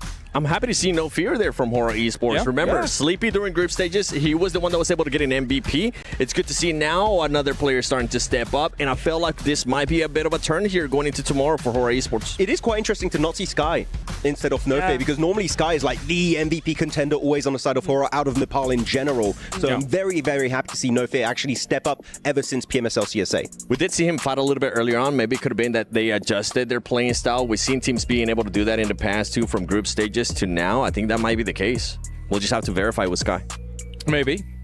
All right, well, that is our teams obviously performing extremely well here for our survival stage to get things rolling. I mean, hopefully we see the fight back from some of the bigger names like Alpha. I think that really is the topic that's on a lot of people's lips here, Neptura, because it would be rough to lose our current defending title holders here in Riyadh at PMWC. If I'm looking at Seven, he looks very sad bad for him. But losing them would be a bit devastating in the survival stage. It really would. I think we would lose something as well, though, because they've been a part of every final, every global final for so long. They're always part of the conversation all the time. Yeah. We would lose something by having them not be there for one of those events, for one of the finals. And so it would be weird, I think, and maybe even weird to a lot of the teams, having to try and adjust to having this powerhouse, this aggressive team who splits all over the place and does what they want, basically, not there at all. It's kind of like, wait, where are they? What do we do now? It'll be difficult. Max, you were unboxing whilst all of this was going on. Did you get anything? I got some vouchers. I got the James Yang T-shirt. The James Yang T-shirt. Only for 30 days, though. Not. You mean the winner chicken dinner one? Yeah, it's very cool. I want that. James Yang, please. Would like to get it. And also a cool dance, a group dance, which are new. Last updates. We can be dancing in the lobby. We can test it out tonight. Yeah. Nice. Awesome. All right, well, let's talk about it, of course, because you guys at home can get involved as well with the PUBG Mobile Airdrop Carnival, because it's now live here this weekend from August the 1st to the 3rd. Log in and summon surprise airdrops and collect the 2025 airdrop vouchers to enterprise draws for official merchandise, smartphones, BD partner awards, permanent in-games items, and more. Every participant is guaranteed to win. Additionally, jump in the game right now to vote for your favorite airdrop partner. Don't vote Max. You might even score some awesome surprise gifts from them. Don't miss this year's Airdrop Carnival. And you could unlock some surprises, Neptura. That's pretty awesome. I would love a surprise. Yeah? I always like surprises. Yes, Fantastic. please. I'm going to do that after show. I'm going to go in right now. We need to prepare a surprise for Neptura for tomorrow. What do you think, Max? Uh-oh. No, I have to find the idea. It's got nothing to do with dropping chocolate cake on people. Don't worry. We don't talk about I don't like surprises now. You dropped chocolate cake on Veracity. Do not ask Veracity. It did not happen. Okay. There is no. Is there video? No, there is video. There is video proof. Oh, there is video proof. It's coming to an Instagram near you very soon. We'll yeah. All right. I do like cake a lot, though. He loves cake. It's his favorite thing. All right. Well, thank you very much, guys. We've had too much fun here throughout the day. We are done here at the desk. I believe we can head on down towards the stage now as well and check in with good old Barney. Thank you very much, Sevens Worlds Gaming. Thank you very much, Neptura. Thank you very much, Maxman. I would get all your thoughts, but it would take about 10 minutes before we actually finish this up. There's so much to talk about from the survival stage. I have been Kalaris, your desk host here for day number 1 of the survival stage. We can now head down to the stage with good old Barney to wrap up day number 1. Fireflux had an impressive day today, and so of course I'm chatting here with Scarface. What a brilliant day. You opened it up with a chicken dinner as well, which was great to see. I kind of want to know how that motivated you guys going forward. Did that impact your strategies for the rest of the day? Bugün ilk map win aldıktan sonra bu sizi motive etti mi ya da stratejinize bir değişiklik oldu mu günün devamında? Biz onun win aldıktan sonra rahatlayacağımızı biliyorduk. Win aldıktan sonra bir win daha ardına alacağımızı biliyorduk. Aldıktan sonra zaten çok relax olduk ve günü birinci bitirdik. And after we got the first win, we relaxed a little bit and we knew that we were gonna get another win. And yeah, after that we basically just chilled. I like that. Some of our casters and analysts, they were talking about your impact on the game today because, Scarface, your long-distance game is just so good. Creating off angles, getting information for your team. How do you feel like you impacted your team today? Bugün birçok casterler de analistler de senin performansın hakkında konuştular. Yani senin takımda yarattığın etki hakkında konuştular. Hem uzun mesafede çok iyisin hem takımın için info alma konusunda çok iyisin. Sen kendi performansını nasıl değerlendirirsin bugün için? Ben grup aşamasını biraz pasif oynuyordum. Koçum, menajerim, IGL'im, takım arkadaşlarım vesaire daha agresif olmamı söylediler. Ondan sonra gözüm açıldı zaten. Bugüne hazır bir şekilde geldim. So I was basically more passive during the group stage, and my IGL and my teammates told me that I should be more aggressive, and that's what I did. So my eyes opened kind of, and I got my flow. They let the reins off you. I like that. Scarface, thanks so much for joining me in this post-day interview. I really enjoyed chatting with you, and best of luck tomorrow because we only have 6 maps left. The survival stage will be done, and we will be set for the grand finals. Remember, tomorrow, 8 teams are going to be sent home, and we're going to get to use the Crusher. It's going to be fun, it's going to be dramatic, and I'm going to absolutely love every minute of it. I'll see you then. Nice tomorrow.